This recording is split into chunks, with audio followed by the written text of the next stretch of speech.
Call to order for a Watertown City Council meeting for May 6th of 2024. Please rise while Councilman Dan Schutte leads us in prayer. Thank you, Heavenly Father, for this day you have given us. I thank you for this community that many of us here call home.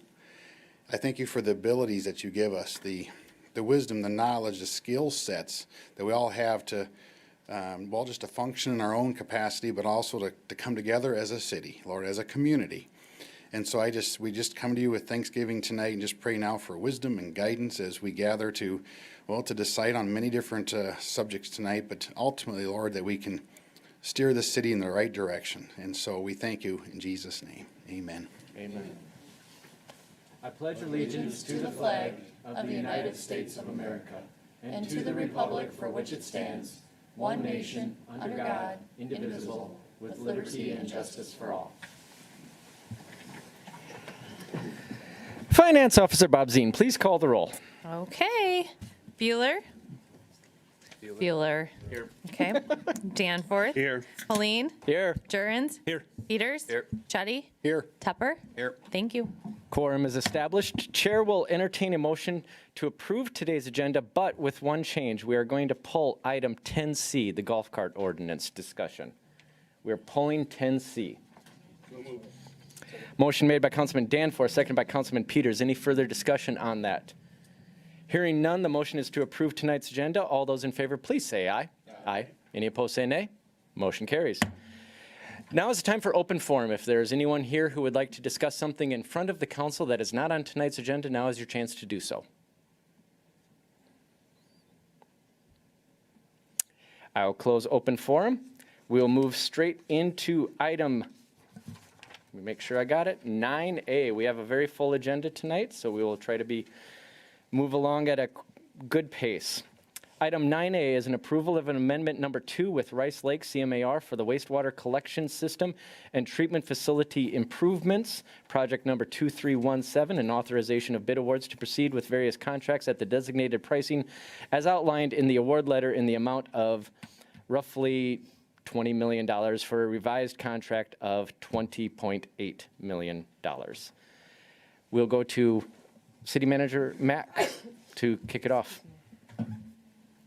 Thank you, Mayor. I'm going to go right ahead and defer to our Assistant City Manager and Public Works Director. I know he's got a whole slew of people here to provide supporting information on these items, so I'll let him take it away.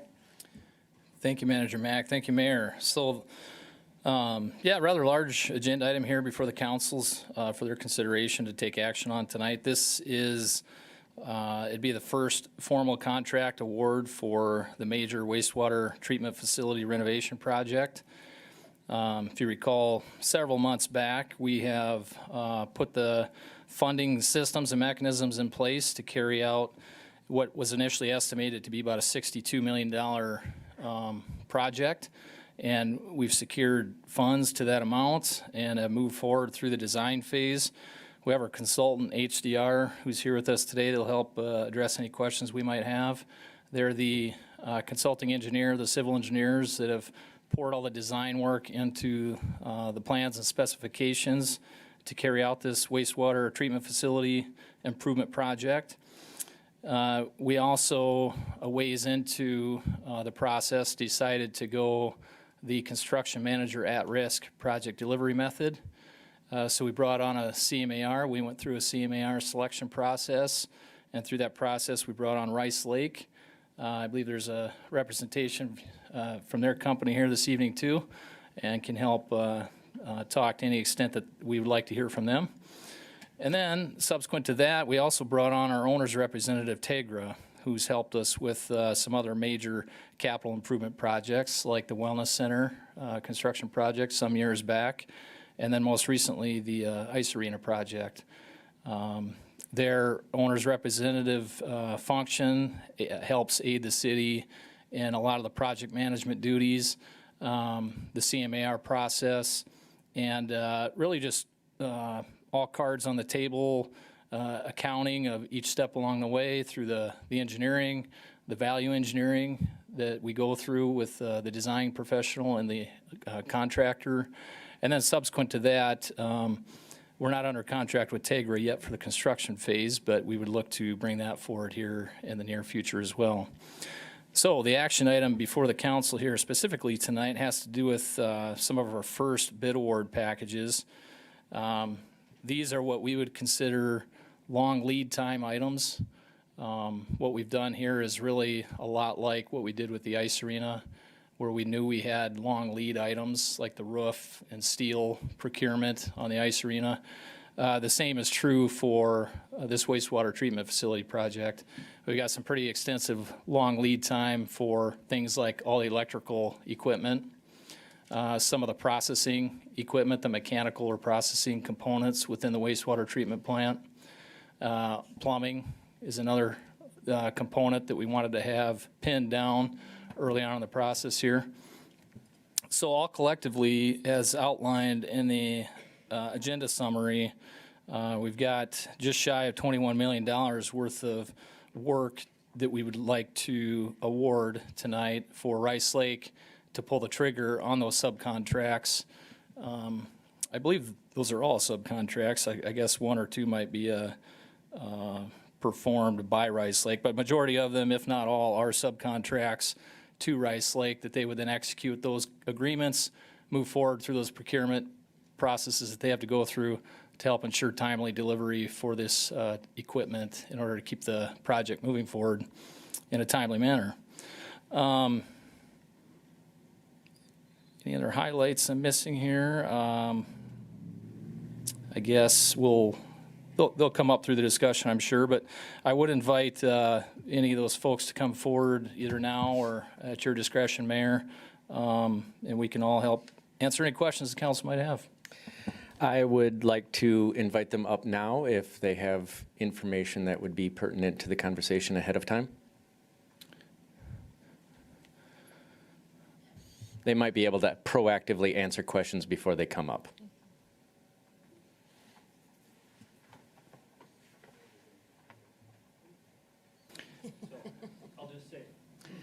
Just make sure that green light is on. There we go. Now it should be good. So this would be Please the- identify yourself Oh, first. sorry, Mike Van Cly with Tiger Group. Thank you. Owner's rep.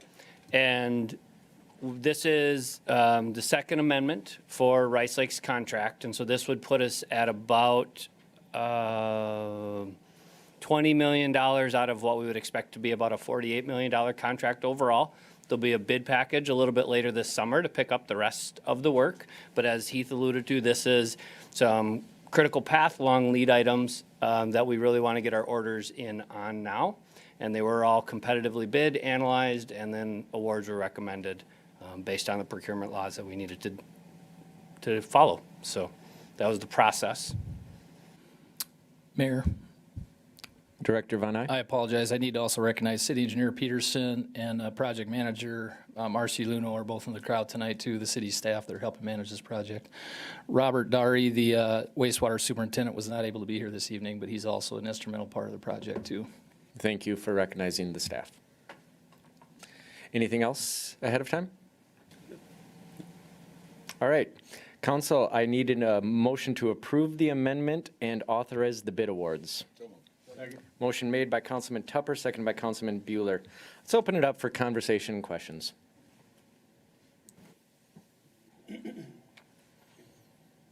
All right. Seems pretty easy. With that, the motion is to approve the amendment and authorize the bid awards. Since there was no questions, no conversation, I feel comfortable with the voice vote. All those in favor, please say aye. Aye. Any opposed, say nay. Motion carries.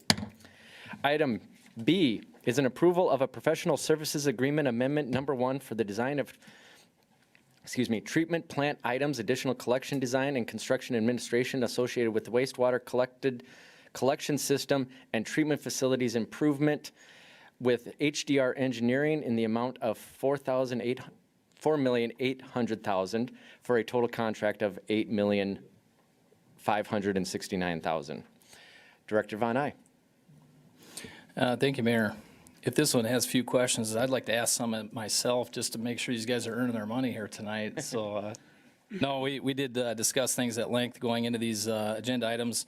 In all seriousness, knowing the brevity of them in relation to the scope and magnitude and the expense of this project. So, certainly nothing we take lightly in trying to facilitate and work this project forward into the construction phase. So, which is an exciting transition to be in for a project of this scope. This contract here that's before you in this action item is an amendment to HDR's contract, and it brings their full contract amount to a little over $8.5 million. And what this does is carries them through the construction phase. As with most of our professional service agreements, we initiate contracts for the preliminary design and the design phase, and then we come back subsequent to that with a bidding and construction services type of an agreement or an addendum to the original contract. That's essentially what this is. Yeah, in a nutshell, I don't know if I really have much more to add to it than just that. This is obviously a budgeted part of the work and that are included in the overall project budget of nearly $62 million. And one of the components I will point out is we've had HDR work on what I'd call two separate areas of design and focus. And one of them has been the wastewater treatment facility. That includes all the processing and everything for our wastewater that we collect. And then the other side of the coin has been the collection system. We've got a handful of known areas in town that we need to do some underground sewer main work and lift station work. Unfortunately, through the progression of the design and the cost estimating, we've had to cut out essentially all the collection system work. But we did ask HDR to continue to move forward under contract that they were already in to complete the collection system design. So what we'll end up with is bidding out the wastewater treatment facility work as we've started to here tonight, and then we'll shelf this collection system design until a point in time that we can secure the funding, put a plan in place, and start to peck away at those needs as well. So it's a large component that will have design work done, and we'll be paying HDR to complete all that in part through this amendment, but primarily through the previous agreement they were already under. Just wanted to make that point of clarity between the two separate components of this project. With that, All we'll right. stand by for questions. Thank you. Anything to add before we go to council? Mike? So, Mike Van Clyde with Tegra. Don't know if I need to reintroduce myself each time, but there we go. I would just say, so this amendment number one, we believe will take us through the end of the construction project with HDR. So that includes all of the ancillary services during construction, so. Thank you. Chair needs a motion to approve the professional services agreement. Motion made by Councilman Bueller? Peters, seconded by Councilman Shetty. Open it up for questions and conversation. Councilman Tupper. So it kind of answers my question already, being we're going to shelf that other, but where are we at budget-wise, what the original budget was for this project and what the estimates are coming in? City Manager Mack? Okay. I may need to defer to some of my esteemed colleagues here for that, but generally speaking, we have $62 million in funding, and that will accomplish us just shy of $49 million worth of construction work. The rest of that are the ancillary soft costs, as they're known in the industry, that bring us up to that $62 million. That $49 million of construction costs for the facility, how much we need to add to that to perform the collection system improvements, that's where I need to hand it off to the experts to help me with that number. Thank you.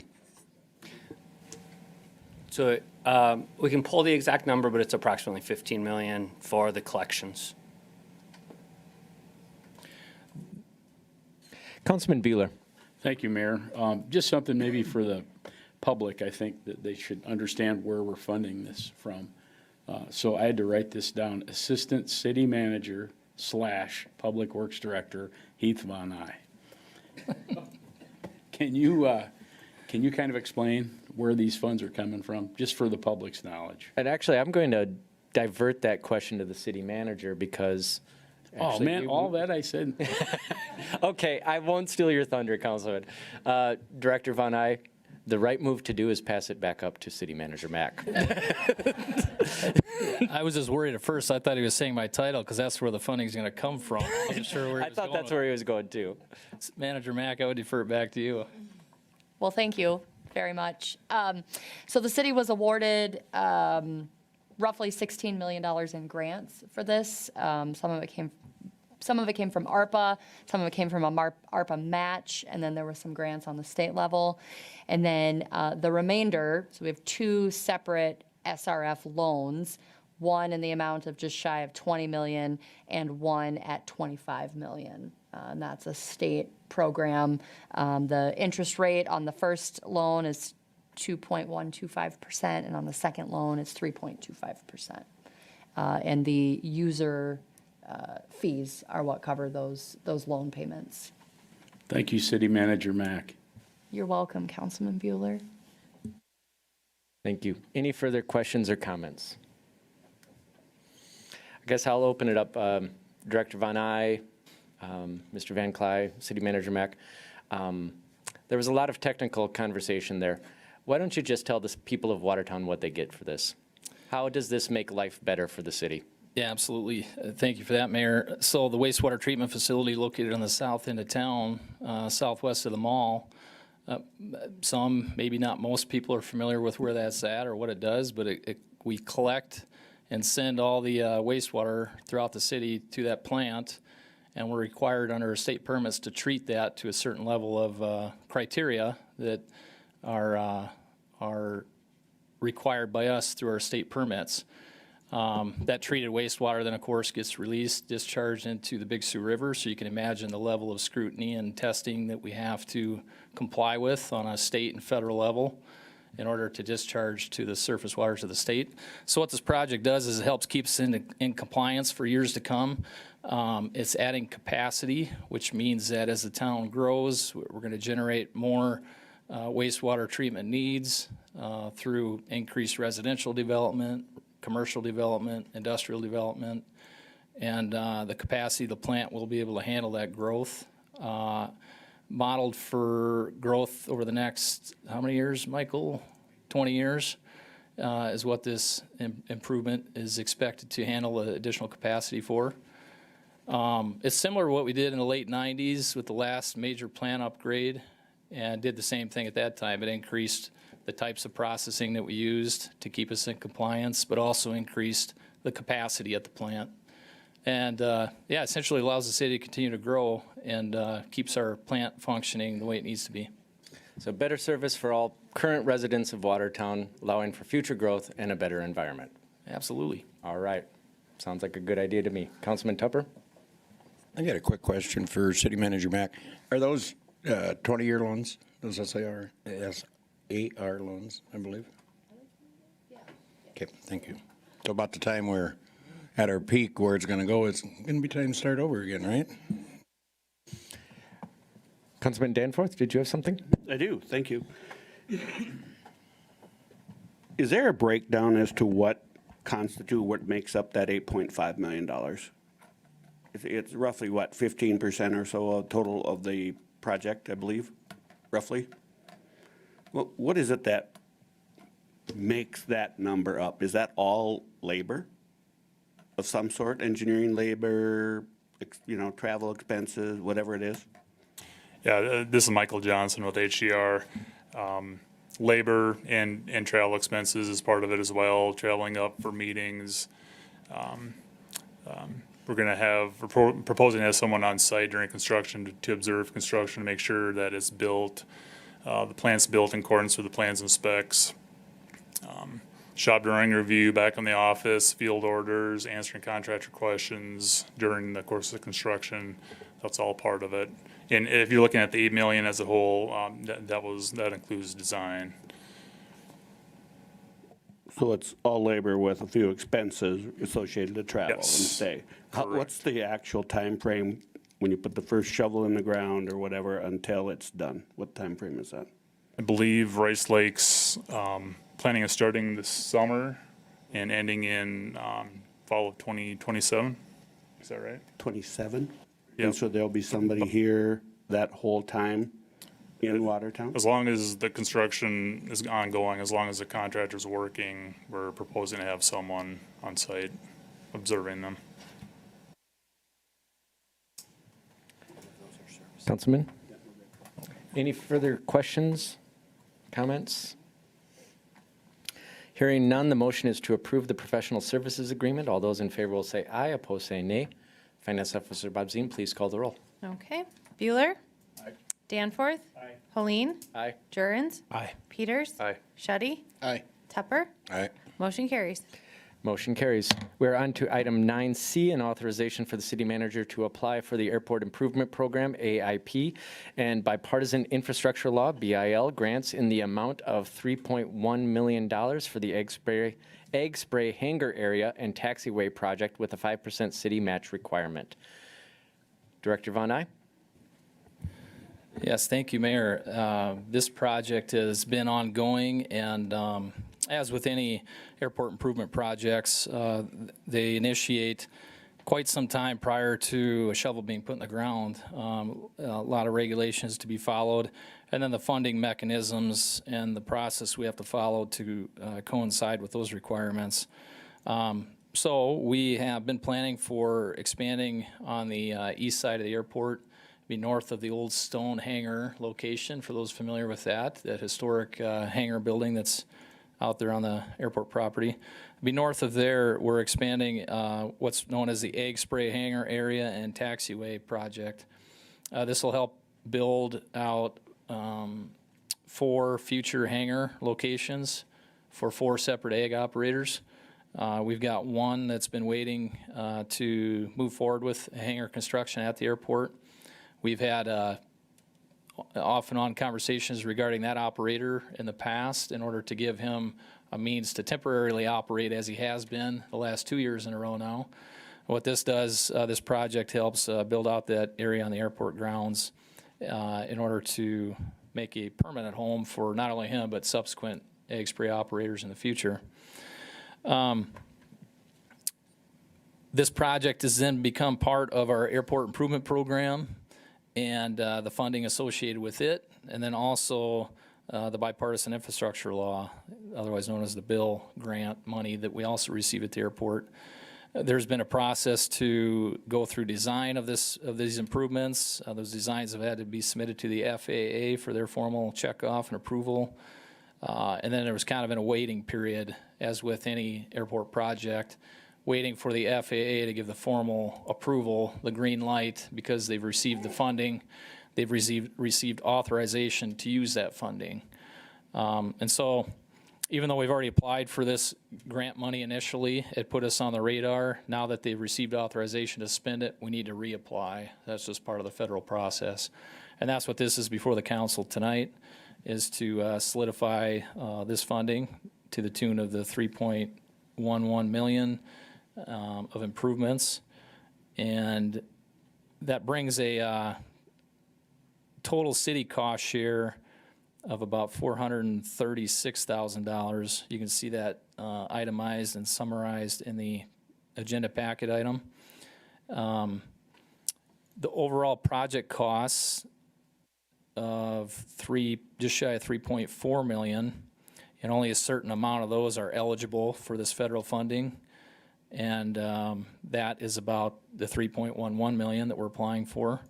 And then 281,000 of ineligible costs that we have to cover in our entirely by us because they're not covered under the federal program. That includes the utilities, mainly the water and the sewer extensions to feed this egg spray hangar area. So that 281,000, what city staff are proposing to do, because we have to front that cost, is we would like to propose to assess that back to the future egg spray operators. We're acting like the developer in a sense, putting the water and sewer out there so they can, bring them in to build, but yet assessed their portion, a fourth of that cost, back to them upon issuance of a building permit. That's what staff is planning to do. We would bring forward those formal agreements to the council to the extent that we would need to in order to accomplish assessing those costs back. But that 281,000 would be fronted by the city for some amount of time into the future till we get that recouped over the years. And that on top of our local cost share, the 5% of what is eligible in these grants, leads to that $436,000 out of city pocket cost. So, a lot of numbers there I threw out, but I just wanted to make sure I walked through the details on how a good brunt of this is carried by the FAA grants and funding, and a portion of it we do have to front. And Kristen can talk a little bit more intelligently than I could about how we need to put those pieces together. We've budgeted for, I think it was 2.6, 2.7 million in 2024, which is shy of the overall project cost of 3.4 million. Now, a lot of that is still covered by the grant, but we just need to make sure we're accounting for it in our own finances, and we've got a plan to do so with that. Sorry for the long explanation, Mayor. A lot to go through here with these airport projects and a lot of explanation behind how we got to where we are. So that's what I've got, and I'll stand by for any questions. Thank you very much, Director. Chair would like a motion to authorize for the city manager to apply for the grants. Motion made by Councilman Bueller. Seconded by Councilman Shetty. Let's open it up for discussion. Councilman Peters? Yeah, Director Von, a quick question for you. I know you mentioned the 280,000 is going to be picked up by the egg spray business. What happens if this project goes up to say, let's just say $4 million? Are they still responsible for making up the difference, and do you have an agreement in place that holds them accountable, or is it just up to 281,000? Yes, Councilman Peters, if the utility costs come in higher than what we're projecting, what staff would plan to do is go ahead and assess the full expense. It's more of an internal process. We've got the latitude to do however we want to do it, and staff would recommend that we go ahead and assess the full real expense after construction costs are incurred. Councilman Shetty? Thank you, Mayor. Just a quick question on the grant process, I guess. So is this grant already down the pipe? Is it already something that this is a formality for us to approve, or is it possible the grant won't be approved for us to utilize? This is down the pipe, so to speak, Councilman, to the point of this is 99.9% slam dunk money that once we execute this and submit it to the FAA, it initiates their continual processing of those funds. Councilman Danforth? Yeah, Director Von, I apologize if you, in your description, if you address this, I was trying to gather in all that detail into this hard noggin of mine. But so the 3.11 million plus the 280-some thousand, do we front all of that, then get reimbursement? Correct. And we're good with that whole scenario from a cash flow planning process, Ms. Finance Officer? So the airport is a little bit of a tricky one. A lot of times the timing is off, but the Fund 212 does support that fund when there is a cash kind of flow issue. So sometimes you'll see where at the end of the year, you can see the money transferring in and out, but it always pays it back right at the beginning of the year. So yeah, I'm comfortable with it for the grant. Any further discussion? Councilman Bueller? Thank you, Mayor. Director Von, just a question regarding the hangars. Right now, we have one occupant, is that correct, that's interested, or will we fill those up? We've got one known interested party right now. Coincidentally, at the recent airport conference, just happened here a month ago, there was an egg spray operator locating in a community within our region that also expressed interest, knowing that we had this project in the works. So I would suspect that we would see some additional interest trickle in, but we have one committed right now. And so that would mean that 1/4 of that $281,000 would be assessed. So the vacancies aren't going to generate any assessment money until those are occupied, correct? Correct. We would assess those at the time of them coming to get a building permit for their hangar. Okay, thank you. Councilman Tupper? So to kind of piggyback off Councilman Bueller's question, Mr. Von Eyck, let's say we only end up with 2. Are those able to be used for just regular hangars in that area? Let's say we never got another ag sprayer that wanted to come in and somebody wanted to build a hangar out there to help offset that cost of that assessment? That's a very fair and appropriate question that we've actually ran across the FAA's desk. And their response was that when they funded the design for an intended use and the construction for that same intended use, they like to see it carried out in that use. I got the loose sense that if we were sitting on these for 10 years and nothing happened, that they would maybe allow some latitude for us in that scenario. But I know that going into this, that's the intended use, and that's what the FAA would like us to see it utilized as. Thank you. Thank you. Councilman Shetty. Yeah, on that, just to piggyback off that question, so is there a time when it expires when you get grant money for a project like this? Is there a time period after 10 years, 20 years that we're not held to their rules anymore? Is it for the life of those buildings? I can tell you just from recent experience, as we've looked to make other improvements or carry out other operations on our airport, those loan and grant commitments, the grant commitments in particular, they linger on that property, I would say more or less in perpetuity. If we start stepping outside the bounds of grant assurance requirements, the feds could come back to the city and with their hand out asking for reimbursement of those grant dollars.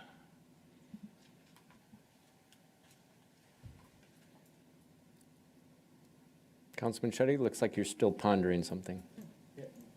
Yeah, I'm fine. Okay. Council, any further questions or comments? Hearing none, the motion is to authorize for the city manager to apply for the grants. All those in favor will say aye, opposed say nay. Finance Officer Bob Zine, please call the roll. Okay. Bueller. Danforth. Aye. Helene. Aye. Jurens. Aye. Peters. Aye. Shetty.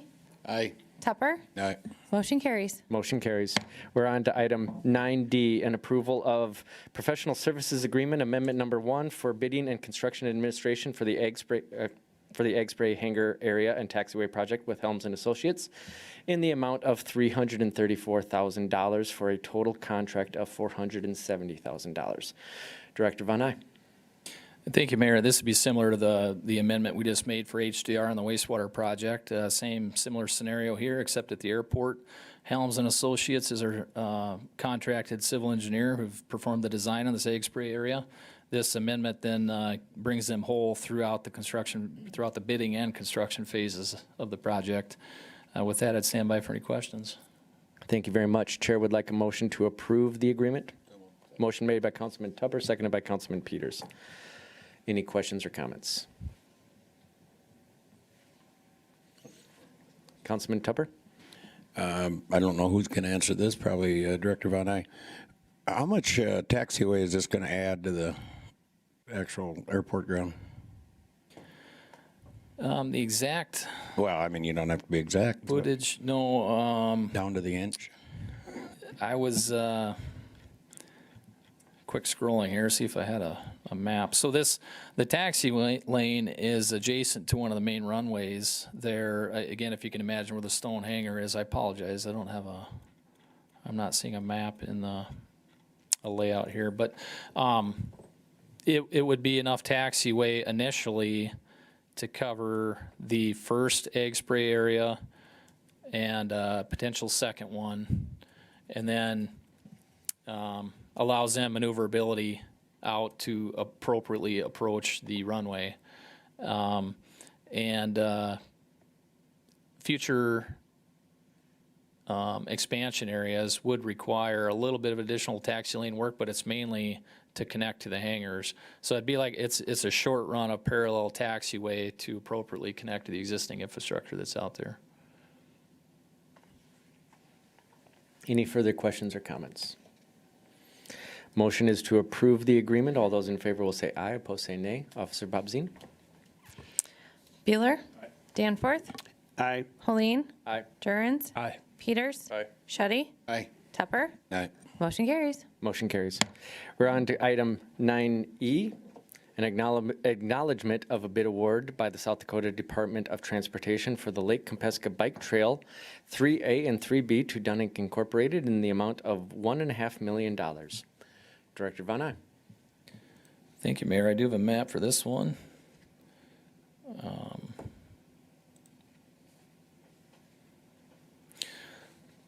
So here we are out at sharing the teams on the southwest corner of Lake Compesca. We have these two shaded areas, which have been known the last handful of years now as we've been scoping and programming and designing and funding these two phases of rec trail improvements. This purple area is known as 3A, and then the turquoise area is known as 3B. These two ended up getting combined upon recommendation of the state as we had continued to apply for funding through their Transportation Alternatives Program.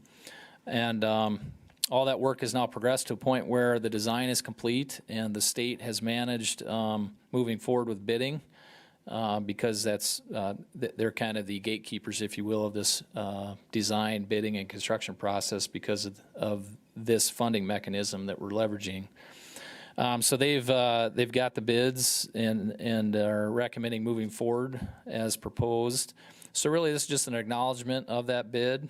The city is not technically awarding a bid because it is a contract that the state will enter into themselves, and we will be reimbursing the state for our portion of the costs related to these trail improvements.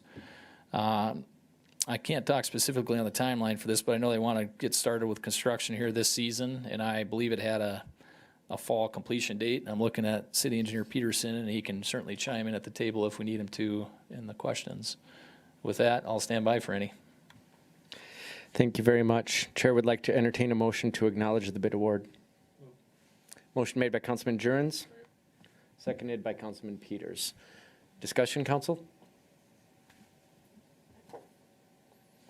Oh, Councilman Danforth? When does this get completed around the lake then? Because this, did I read this correctly, that the two colors that we're dealing with in that stretch, that'll be in 2026? Is that correct? These are going on right now in 24.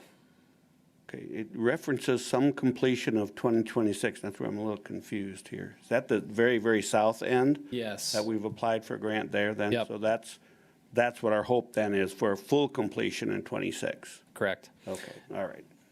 There is the exception through the state land where my, let me zoom in on here, where my cursor is at. We are not constructing anything through the state property or through the Sandy Shores Recreation Area that the state manages. Our next phase picks up on just the east side of the state campground and then runs all the way east to where our current trail, our last phase, ended. So that southerly portion is under current grant application, recently received a grant for, and we'll start the design and subsequent phasing with the state with that phase. Okay, thank you. Thank you. Any further questions or comments? Hearing none, the motion is to approve the bid award, or acknowledge the bid award, sorry. All those in favor will say aye, opposed nay. Officer Bob Zine, please call the roll. Okay. Bueller? Danforth? Aye. Helene? Aye. Jurens? Aye. Peters? Aye. Shetty? Aye. Tepper? Aye. Motion carries. Motion carries. We're on to item 9F, an approval of a bid award for the 2024 Regional Landfill Pavement Rehabilitation Project 2412 to Dunning Incorporated in the amount of $270,000. Director Von Aye. Thank you, Mayor. If I run out of thoughts or words here, I will call on City Engineer Peterson to help me out. But another exciting project the council's full well aware of. If you recall, we had quite a bit of capital expense savings on some recent procurement of some major pieces of equipment out at the landfill. Superintendent Davis came to myself and the city manager with a recommendation to go ahead and utilize those savings out of what we had budgeted in the current 2024 fiscal year. And one of those components that we wanted to move forward with was adding some pavement on that site at the entrance exit area, and then all the way up through and around the scale house, the administrative office and shop area. So that's what this is before you tonight, is a bid award to perform that work. The main point I wanted to make here is that, trying to find the exact numbers. We had earmarked $435,000 for this work, and the bid award is obviously well in our favor at $267,000. What staff was proposing to do, if this were awarded tonight, is work on a change order with Dunick to expand the paving area. Going into the bid design, staff pretty much put out a footprint of paving that we thought we could accomplish for these funds.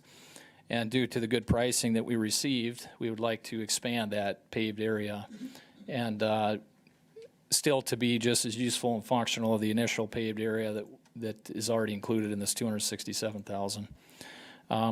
So really two asks here. One is for the bid award for the 267, which staff would highly recommend. The other one would be to consider to give staff a nod to bring forward a change order to make up some additional paving out at that site with the additional funds that are available.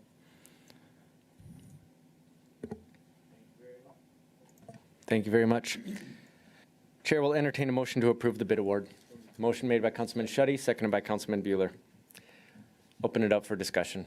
Councilman Danforth. So are we authorizing the 267, or are we authorizing the 400 something? What are we actually authorizing with this? If I could, Mayor, I would recommend that you formally authorize the 267 and then just give the nod that you would entertain a change order, and we could bring, you would have to formally approve that change order later because it's not part of this contract tonight. Okay, so it would come back to. Yes, exactly. Okay, all right. I do have a map of that additional paved area that I'll pull up here too as you're contemplating any more questions there.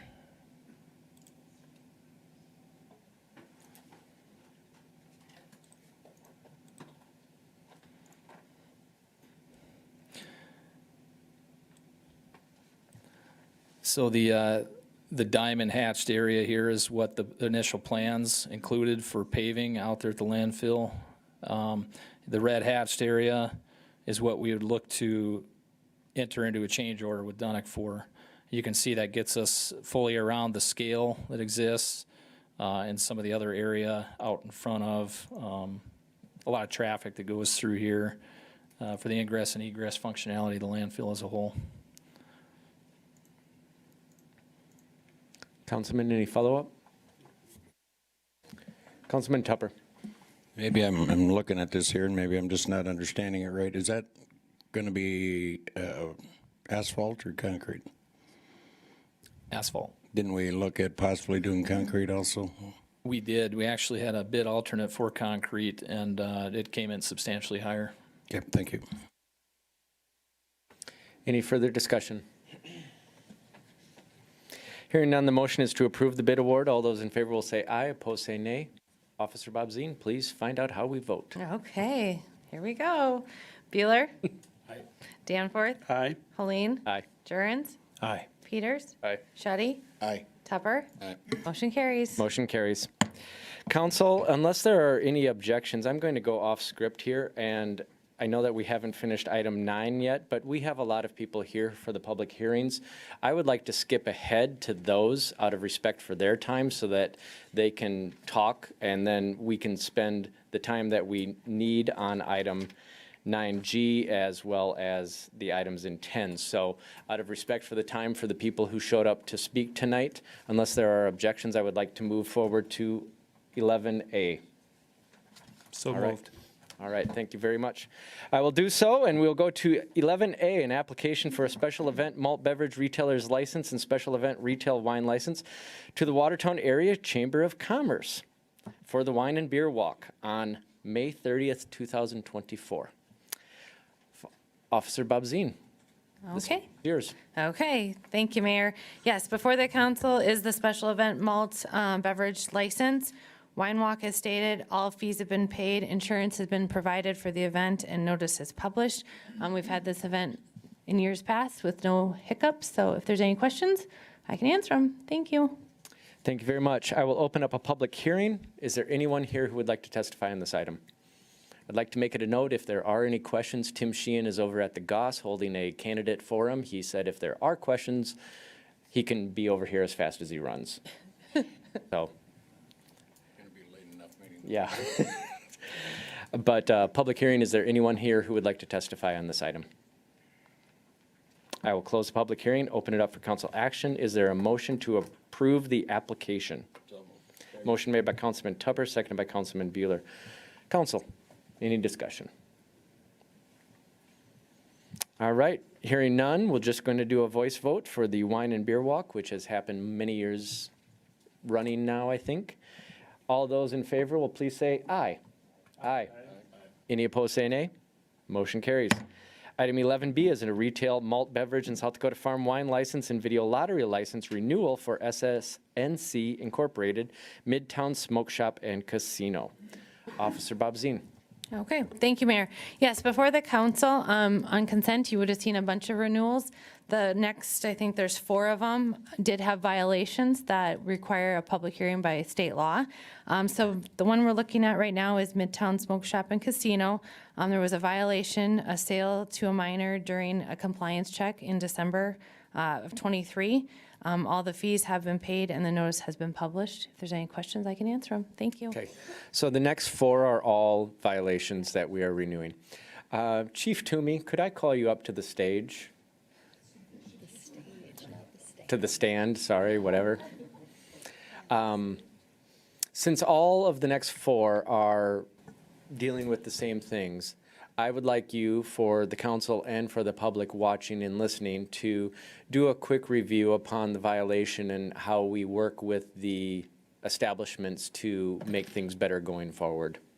Sure. At least twice a year, we do compliance checks where we pick businesses at random and send an underage person in to see if they're in compliance. Unfortunately, sometimes they fail. So I'm not sure what your question is. What's your question, I guess? And then at that point, they just have to renew it. They come forward to us. Do you work with the establishment to better their procedures, or is that up to them? It's up to them, and traditionally in Watertown, we have 100% cooperation from all the businesses. I don't have any issues with any of the businesses. They do the best they can.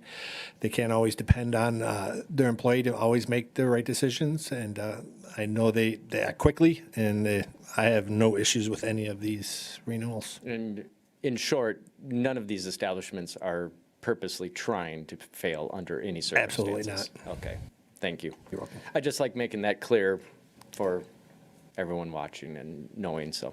Thank you. Thank you, Chief. Open up a public hearing. Is there anyone here who would like to testify on this item? Come on forward, just announce your name into the microphone. No problem. Oh, sorry, thank you. Yep. There we go, that's better. I'm not sure why this happened. We've been in business for 18 years and we've never had a violation yet. The girl that works for us, they're very good about it. We haven't done anything to correct it. Because there wasn't a problem, it was a mistake is what it was. So it's unfortunate, but we do pound them, hammer them all the time as far as how important it is to get the ID and make sure it's a valid ID. But this one just slipped through the cracks, so that's all I've got to say. All right, thank you, Mr. West. Public hearing is still open. Anyone else would like to testify? I'll close the public hearing, open it up for council action. Do I have a motion to renew the license? Motion made by Councilman Danforth, seconded by Councilman Tupper. Open it up for discussion. Councilman Shetty? Thank you, Mayor. Yeah, and I appreciate earlier having the chief come up just to show that this is, our goal here is that if in some ways to help establishments, work through this. And we had an establishment probably a year ago was up here for the same offense, and they had mentioned that they were taking some parameters to, I can't remember what the parameters were, if it was with technology or what there is nowadays. So I guess I'd encourage all, if there's technology or ways to make this, or we can improve this, so, because I get it, human error, that can happen, but if there's ways to improve this as a, at least for your establishments, that'd be, it's good to look into. So, thank you. Thank you very much. Any further discussion? Motion is to renew the license. All those in favor will say aye, opposed say nay. Officer Bob Zine, please call the roll. Okay. Bueller. Danforth. Aye. Helene. Aye. Jurens. Aye. Peters. Aye. Shetty. Aye. Tupper. Aye. Motion carries. Motion carries. On to item 11C, a retail malt beverage and South Dakota farm wine license and video lottery license renewal for Four Amigos LLC, Cowboy Country Stores. Officer Bob Zine, please explain this one to us. Okay, thank you, Mayor. This one is also a violation of a sale to a minor during a compliance check in December of 2023. All fees have been paid, notice has been published. If there's any questions, I can answer them. Thank you. Thank you very much. I'll open up a public hearing. Is there anyone here who would like to testify on this item? I want to testify. Or speak to the council, how about that? Speak to the council on this item. Hi, Council. I'm Benny Spies. I'm one of the Four Amigos. And yesterday was Cinco de Mayo, so be nice to me. Yeah, we had the same thing. We had a mistake, and we put all the parameters in place to stop these things.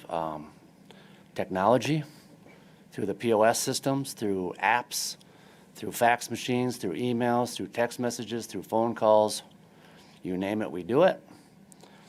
I brought 7 pictures along because after I got the phone call of the fail, I went down to the store and took 6 pictures of around our till of all the signs that say card, card, card. There was a mistake, and it happened. So have any questions for me? Thank you very much. You can stand by if there are, but I will keep the public hearing open to see if there's anyone else who would like to come and speak in front of the council. I'll close the public hearing and open it up for council action. Do I have a motion to renew the license? Motion made by Councilman Tupper, seconded by Councilman Peters. Councilman Tupper. Mr. Spies, I do appreciate everything you guys do there. One thing about technology, you can buy all the technology in the world, and them youngsters are going to beat you to it. So all you can do is try to keep up, and I do appreciate the hard work you guys do. So, Thank you. Thank you very much. Any further questions? All right. The motion is to renew the license. All those in favor will say aye. Opposed say nay. Officer Bob Zine, please call the roll. Okay. Bueller. Danforth. Aye. Helene. Aye. Jurens. Aye. Peters. Aye. Shetty. Aye. Tupper. aye. Motion carries. Motion carries. Thank you. Thank you, Mr. Spies. 11D is a retail malt beverage and South Dakota farm wine license and video lottery license renewal for Gas and Goodies Incorporated. Officer Bob Zine, Okay. please tell us about this one. Okay, thank you, Mayor. This is similar renewal of the license. The violation was a sale to a minor. Also during the compliance check in December of '23. Fees have been paid, notice is published. Thank you. Thank you very much. I'll open up a public hearing. Is there anyone here who would like to come and speak in front of the council? Hi, my name is Sarah Horning, and we own Gas and Goodies. And as the other two had said, it was a mistake. We do have the scanning ability, which we do every time except for, obviously, not this time. It's up at our till, and the sting had taken place back in the casino area. And she ID'd him, and the math was off, and she sold to him. That particular employee has been with me for, well, she started at the Wheelin' back in 2014, and she's been with me since, and our manager's been with me for 20 years. We've had 2 violations, unfortunately, kind of close together, so I apologize. But we definitely will work on it and make sure that it doesn't happen again. Thank you very much, Mrs. Horning. Is there anyone else who would like to speak on this item? I'll close the public hearing, open it up for council action. Do I have a motion to renew the license? Motion made by Councilman Bueller, seconded by Councilman Peters. Any discussion, council? All those in favor will say aye, opposed say nay. Officer Bob Zine, please call the vote. Okay. Bueller? Danforth? Aye. Helene? Aye. Jurgens? Aye. Peters? Aye. Shetty? Aye. Tupper? Aye. Motion carries. Motion carries. Item E is a retail malt beverage and South Dakota farm wine license and video lottery license renewal for R&L 81 Quick Stop. Officer Bob Zine. Okay, thank you, Mayor. Yes, also a renewal that had a violation, same sale to a minor, same compliance check in December of 2023. Fees have been paid and notice has been published. Thank you. Thank you. I'll open up a public hearing. Is there anyone who would like to come and speak in front of the council on this item?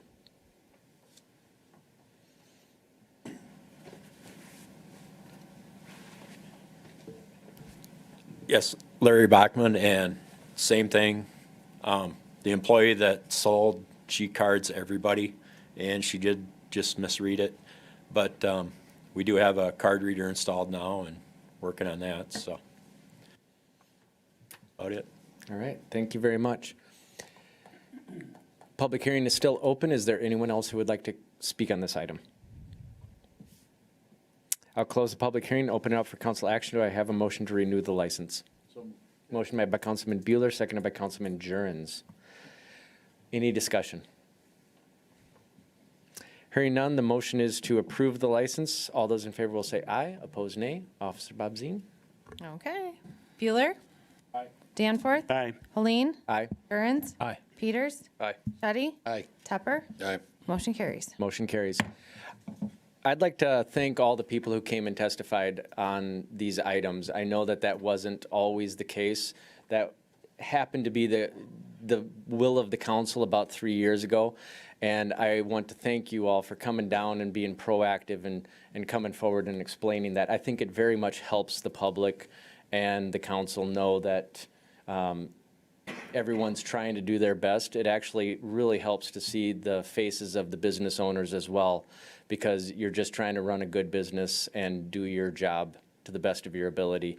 And I know everyone knows that, but it just helps tremendously when you come and speak about it in front of the council and to the camera for the public. So I want to thank you personally for that, and I'm sure that I could speak for the council on that as well. It just makes our job and the job of our police officers that much easier to know, so that for the public to know that everyone's trying to do their best. So thank you for that. Item F is an application for a new retail malt beverage and South Dakota farm wine license to Dolgan Midwest LLC Dollar General Store. And this one is on 9th Avenue Southwest. Officer Bob Zine. Okay, thank you, Mayor. So F and G are kind of similar in the fact that it's for the same location, same owner.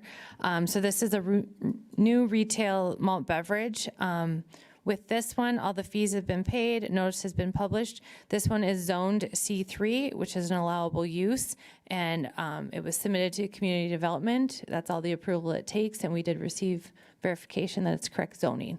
So if there's any questions, I can try to help. Thanks. Thank you. Unless there's any disagreement among the council, I'm going to take at least testimony and discussion on items F and G together. I'll open up public hearing. Is there anyone who would like to testify on these items? I'll close public hearing, open it up for council action on item F, which is to application for the malt beverage and South Dakota farm wine license. Do I have a motion? Motion made by Councilman Danforth. Second by Councilman Peters. Discussion on this? Councilman Danforth. Thank you, Mayor. Ms. Bobzine, what is the difference between the license being requested in F versus G? Okay, so the malt beverage and South Dakota farm wine, that's all it is. So it's only the wines produced in South Dakota that can be sold with that. The next one is for your cider, like beers and any other wine outside of South Dakota, produced outside of South Dakota. Those are South Dakota licenses. So there's not a lot of difference, but there is with the malt beverage versus the true wine and cider, just in the alcohol content. So, yep. Thank you. All right. Any further questions?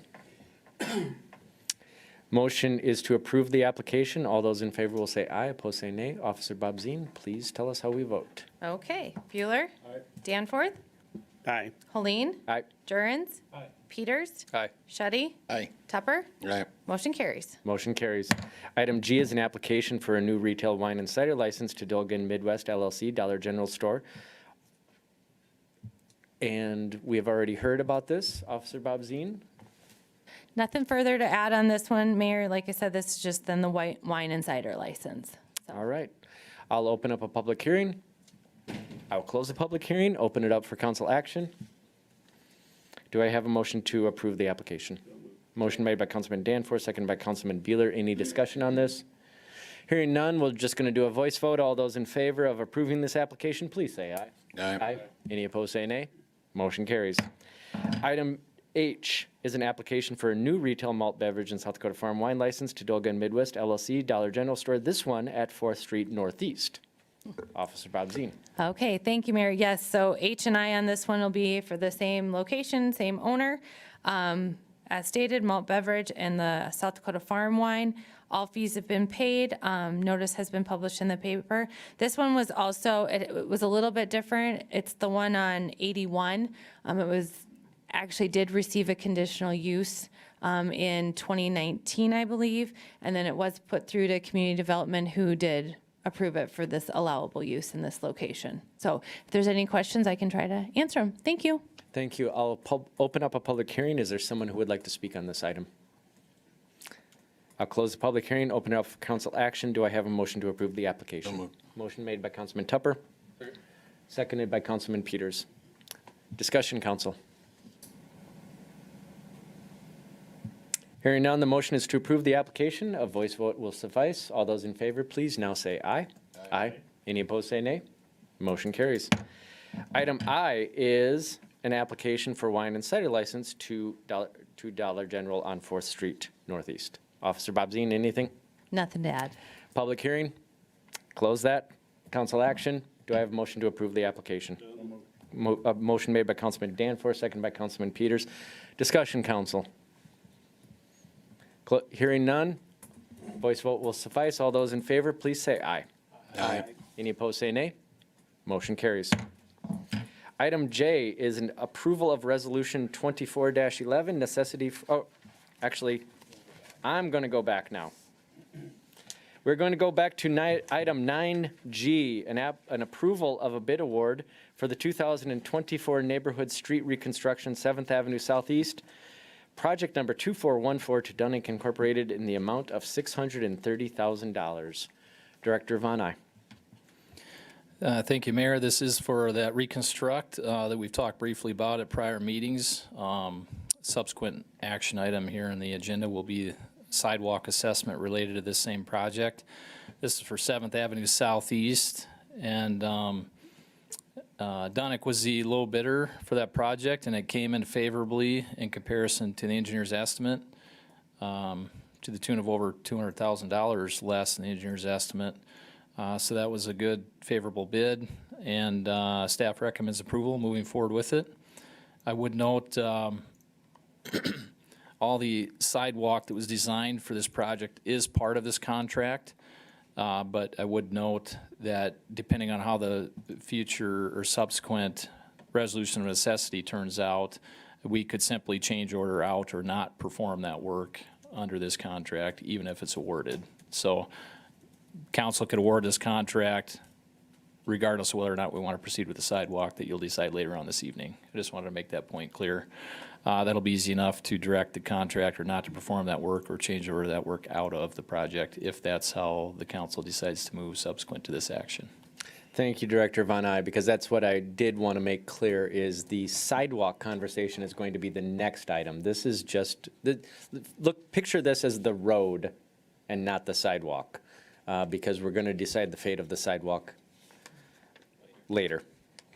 And actually, I'm going to just bounce around and I'm just going to take it right away after this one, because we've got people waiting in the back of the room for this one as well. So Chair would like a motion to approve the bid award. Motion made by Councilman Danforth, seconded by Councilman Shetty. Discussion, council.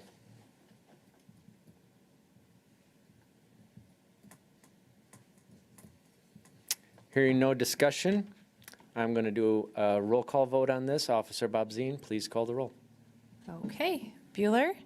Danforth. Aye. Helene. Aye. Jurens. Peters.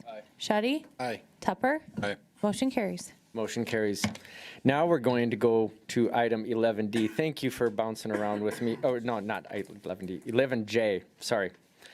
An approval of resolution number 24-11, necessity for sidewalk improvements along 7th Avenue Southeast with the 2024 Neighborhood Street Reconstruction Project.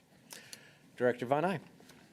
Thanks again, Mayor. This is a discussion brought back before the council from a previous one. It was decided to postpone that in order to allow for some additional landowners to participate in the conversation.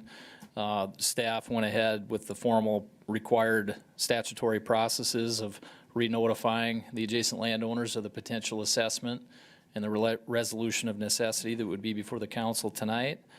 We did send those new notifications via certified mail as requested at the last meeting.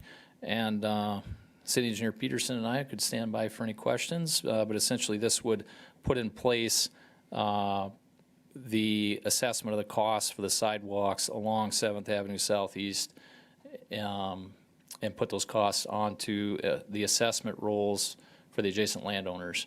If they decide to be assessed and not pay that cost up front, it can be for a term of 10 years and would be processed through the finance office to the county to appropriately assess on their tax bill.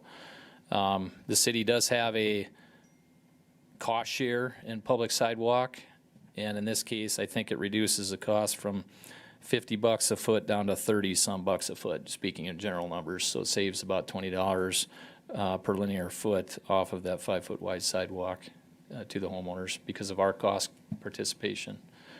With that, we'll stand by for questions. Thank you. I'll open up a public hearing. Is there anyone who would like to testify on this item?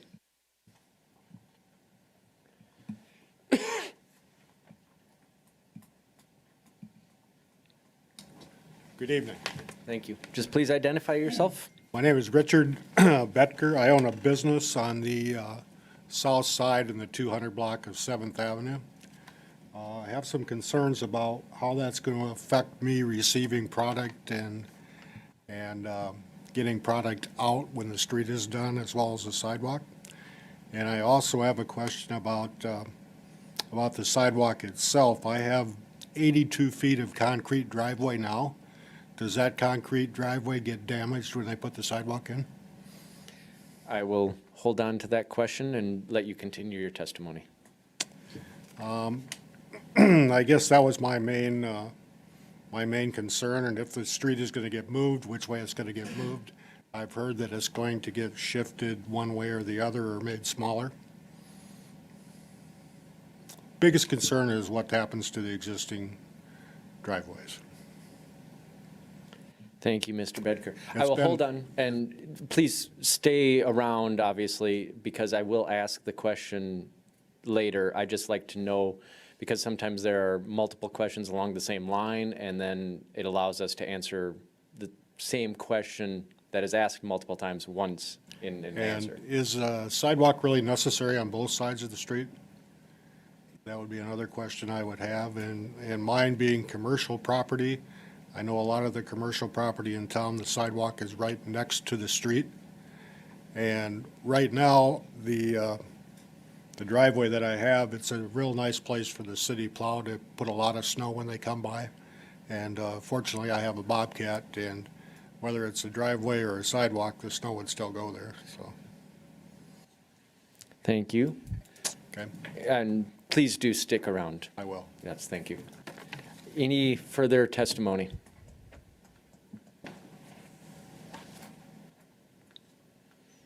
Any further testimony? And I know. Are we to reiterate what we said? I'll tell you what, I will just acknowledge the presence of Ms. Benson and Ms. Rohr. Do I have those right? Yep. They were here when we heard this last time. And does anyone have questions as to their testimony? It was mostly, Ms. Benson's question was regarding the property that she has, which was kind of a business establishment with a tree there and then also a driveway and wondering what impact the sidewalk. Yeah. And sidewalks against the building or against the street, just the location of those. And Ms. Rohr was talking a lot about just the necessity of a sidewalk on her property and the cost. Am I missing anything? All right. So I would like to acknowledge their presence, and I would like them listed as public testimony or being here for that, if anyone has any question. With that, I will close public hearing and open it up for council action. Do I have a motion to approve the resolution? Motion made by Councilman Bueller. Seconded by Councilman Danforth. Let's open it up for questions and comments. I'm going to start, Director Von Eye, by asking the questions that Mr. Bedker has. Did you write those down? Question number 1 was, what impact will this have on his existing driveway? Yes, thank you for those questions. As far as impact to the driveway, there's 2 components to that I could talk through. The physical presence of the driveway. Anytime we go and add sidewalk in, that obviously has to extend through the existing driveways. Director Von Eye, would you please call up the map? Absolutely. Thank you.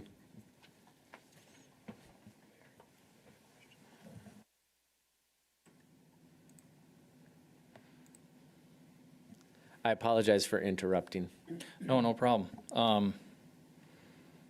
We've got, so this is the westerly end of the project. I'm assuming the gentleman that spoke is probably this property in the 200 block. But anytime a sidewalk is extended through existing driveways, it's designed and constructed so that the new apron ties into the sidewalk and that the sidewalk ties into the remaining part of the driveway on the private property. We always make sure that that transition is appropriate so that it can be driven through, obviously, with vehicles.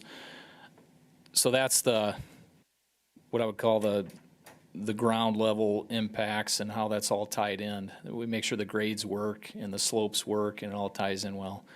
The other component that I'd speak to is the width. I think that was one of the questions or concerns. Whenever we are going through an area with a reconstruct of a roadway, we then follow through with our engineering design standards on access dimensions. And in our access control guidelines and engineering design standards, we allow for up to a 40-foot wide driveway. Now, I can't speak specifically without knowing exactly which property is, whether they've have a. Mr. Bedker, would you please point out which one is your property? Southwest corner, Director Von Eye. So right, yep.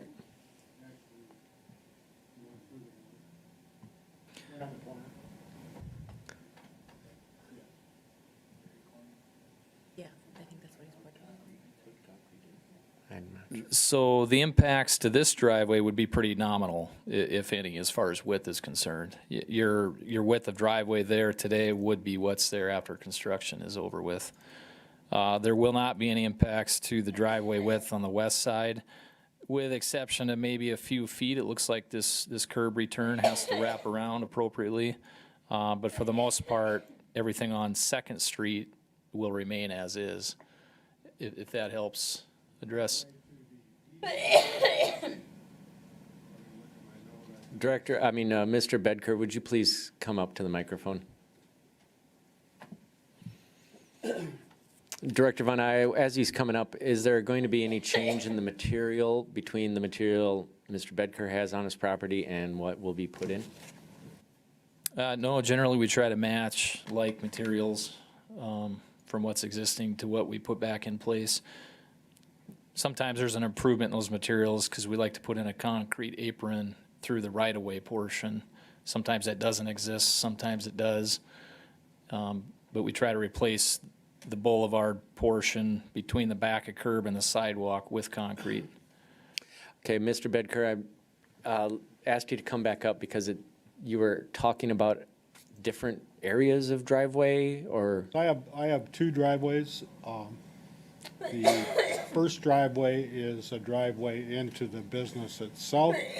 The second driveway to the east is my storage sheds that I have for windows, unloading windows and getting them back out of there. And that's 53 feet of concrete there. And it goes right up to the street now. And I'd really hate to see that tore up to put a sidewalk in when it seems like that would be unnecessary. Director Von Eyde, do you want to touch upon that? And another thing I'd like to add, the driveway going into the business is red, so when they do that, will they make the sidewalk red to match the driveway? Yeah, I can address Director both Van those Eyck. points. To the first point, that's something we can certainly look at. If this existing pavement meets the Americans with Disabilities Act, the ADA requirements for slopes on a sidewalk, there's certain cross slope and everything that we have to make sure that sidewalk is properly built to. If this concrete were to meet that, I would defer to City Engineer Peterson, but there's a chance that that could remain. Usually that's not the case, and we have to cut that out and put in a properly formed and built sidewalk to meet those tight specifications. If the latter is the case, and we do have to cut this out, we would tie that in and blend that in appropriately so that you don't have any awkward transition through that sidewalk section. To the other point, no, we typically don't put in colored concrete. It would just be typical gray concrete construction for our sidewalk installations. Okay, thank you. The next question that Mr. Bedker had in his original testimony is, will the street move? Yes, so in regards to the street width, it is being, if you recall from previous discussions, what we like to call right sizing. So it's being narrowed up a little bit through here. And you can see that in this line work. The dark black line is the proposed new curb and gutter, which will be set out further away from the property than what it currently is. So there will be a narrowing of that curb and gutter through here. Essentially what that does is help build, in part what that does is help build a snow storage area in that boulevard so that it's not going directly on top of the sidewalk. That's not the reason we narrowed this road. It was to make it a uniform street width throughout, but that is one of the side effects is you've got all the more space for boulevard snow storage and eliminating the need to dump it right on top of the sidewalk, which we try to avoid as much as possible throughout town. This wasn't the next question, but since you just mentioned dumping snow, I'm going to jump ahead to one of the other questions he had, which is he has a spot that is basically good for piling up snow right now, and what impact is this going to have on that? I don't know if I could speak to that, not knowing the specifics of his snow removal operations. Well, I'm sure it will remain the same. It's just a good spot. It's a long driveway. The plow seems to get a lot of snow in there. It's usually about 4 feet deep off the street. Luckily, I have a Bobcat to remove it, but then there's always the problem of where do you go with it after you remove it. One of the biggest things I'm wondering about is when this street gets done, how long will the construction period be, and how long, will they make sure I have access to my building? Yes, sir. The exact duration of construction, Engineer Peterson, I'd defer to him on that. But we do require contractors maintain local access throughout the construction phase. That might be through, obviously, gravel surfacing and some ramping of your driveway area that's appropriate and traversable by the average vehicle. But yes, we do require that in most cases, unless we absolutely have to shut it off because of the work going on immediately in front of your or your property. All right, thank you. And then might as well have the discussion right now, but is this necessary on both sides of the street? Yeah, that's a great, what I would call, I don't know if philosophical discussion is the right term or not, but I'll call it that. When it comes to assessing properties, I will say that when we bring these forward, it's generally speaking for both sides of the roadway. There I think it comes down to any given city's desires in their community for sidewalk connectivity. You know, if Watertown, if we as a city decided we want to move forward with what we call infill sidewalk, it's in these older areas of town that haven't had sidewalk for quite some time, and we wanted to move forward with a plan or a program, and that program consisted of addressing one side, I would say that's not necessarily unheard of. I do think it creates a challenge of how staff and subsequently and ultimately the council, whether this one or subsequent councils, have to then pick and choose who gets assessed that sidewalk responsibility. I could see that being one of the biggest dilemmas in a program that would be set up that way. But generally speaking, for most communities that are addressing infill needs throughout their town, they're doing it in a way that's identical to new construction. And in new construction and new subdivisions, we require sidewalk on both sides. And that's probably why that trickles down into these infill type of situations, just to be consistent with what we're doing in the new construction and new subdivisions. Could I ask a question? Actually, I've got another question. Okay. I really need to make certain that the questions go through the chair, and because all of you are very well behaved, but I need to set the precedent for future council meetings when people are not as well behaved and trying to ask direct questions to the council or to the staff. That's why I will allow some leeway, but make sure that the questions are asked through the chair. Okay.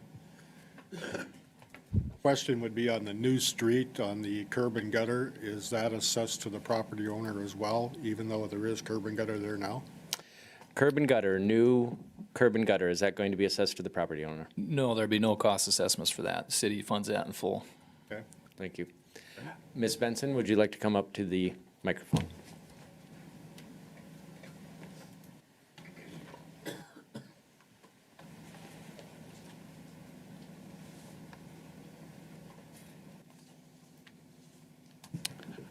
Hello, my name is Lori Benson. Just have a question. When I live up by the hospital, and when the 10th Avenue street was redone, there's sidewalk on one side of the street. Was that a special exception? The 10th Avenue sidewalk has a long history. Yes, here. I know. And Director Von Eyde, do you want to address that? Yes, thank you, Mayor. I give an abbreviated summary of why that would be. As we've been talking about sidewalk here through a couple of capital improvement bids here this year, 12th Avenue being the other most recent one, we've talked about the criteria that staff use on whether to include it or not. Going back to 10th Avenue, one of those criteria that we use is this impact on driveways and access into the property. And on the south side of 10th Avenue, the way that was developed years ago, that right-of-way line is so close to some of those properties that we would be having an adverse impact, and some would contend a taking of their use to drive in their parking in their driveway. Those are the situations. That's one of the criteria we look at when we're including sidewalk on a capital project. Are we going to be impacting driveways and preventing people from being able to use them? Because by ordinance, you can't park and block a sidewalk. So if that right-of-way line is close to those houses or those structures, we try to prevent that kind of an impact, which is, in this situation, one of the reasons we're not including sidewalk further east.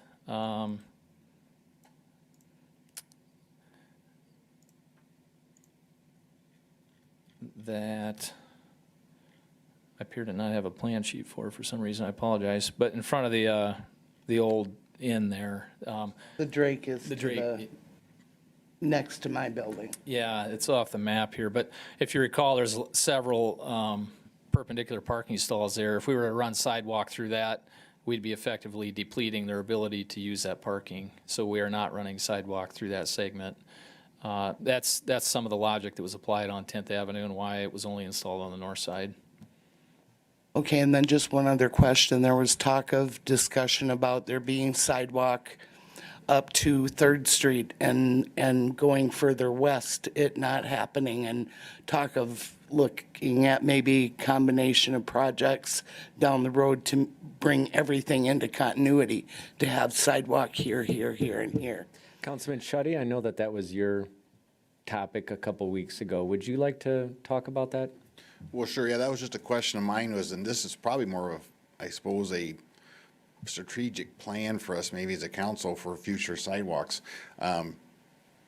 Because it was not a reconstruct project north for those 6 blocks, it didn't trigger putting sidewalks in. So then, of course, we'd rather stay on top of these projects and not have to do reconstruct, right? It'd be a lot less expensive.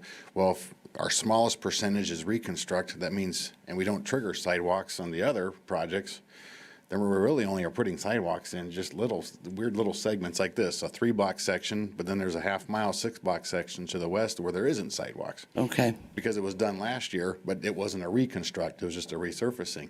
So I guess that's going to be one of my questions tonight is here for us to talk about is how do we move forward as a city? I know we've, I guess here in the Public Works Department have talked about how to move forward with some sidewalks to the west, but that's, I mean, we got to have a real discussion about that, I think, and hopefully this subject tonight will help us move forward in that.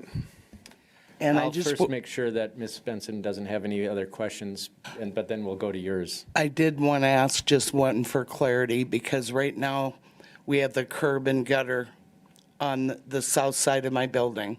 And then I have a sidewalk from the curb up to my building. And then a sidewalk along my building from going to the east where we park alongside our building there. So where exactly will the sidewalk be? Because that's a very postage stamp, small yard. That's going to look rather odd to have 2 sidewalks in a 30-foot span. Director Von Eyck? Yes, thank you. So I pulled up on the map here, that particular property that we spoke about a little bit at the last meeting as well. But the grayed area is essentially where the new sidewalk would go. What's known as a carriage sidewalk that goes from the door out to the curb, Yes. that would remain, and that would get tied in to the back of the new curb and gutter. There are no plans to remove that, so your business could still make use of that carriage sidewalk. But the new portions of sidewalk would be what's shown in the gray here. Just right next to the building? It's within the right-of-way, and there would be a gap between the sidewalk immediately adjacent to your building. Which would look really odd. Ms. Benson, I'd just ask you, please don't. Okay, I apologize. I'm just trying to get clarity on what it's going to look like. Sure. The building's currently for sale, so obviously this is going to have an impact on that. Yeah, definitely.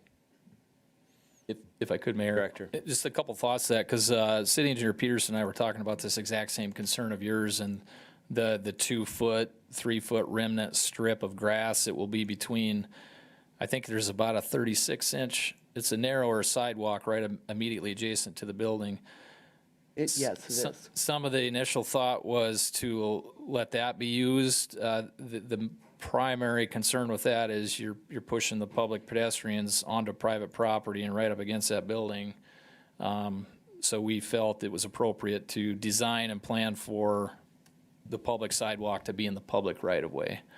But there are considerations we could give to what to do with this remnant strip of grass, essentially. Yeah. We would definitely entertain further discussions with the landowner, see if, I don't know if they'd want that all paved in, but that's something we could consider doing, but that might be too much concrete. Yeah. But we have options we could explore and try to help figure that out. I would just like it to make sense. Because that narrow bit of sidewalk along the building is where my staff we park on the side of the building, and that's what we use to enter the office. So I would appreciate any consideration if this is what's going to happen. Thank you. All right.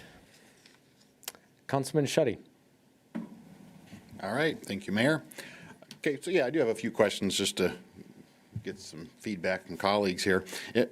One here is, if there's no sidewalk now, let's just say, if for some reason we decide not to move forward, the driveway for the Betker property, the driveway there, when that gets or any of the other properties as well, when they get reconstructed, if there's if we did the infill program later on someday, are those driveways going to be engineered for the ADA sidewalk, or is that going to be another issue down the road? We got to take it back out again to do ADA sidewalks later on. So that's the first question.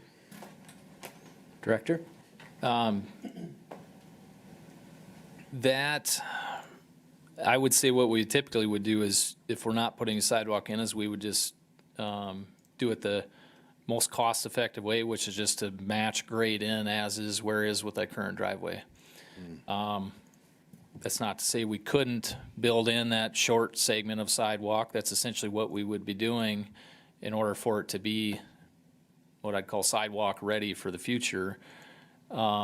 You bring up a good point. You know, if we wanted to go to that extent and we didn't approve sidewalk everywhere, we at least build it through the driveways.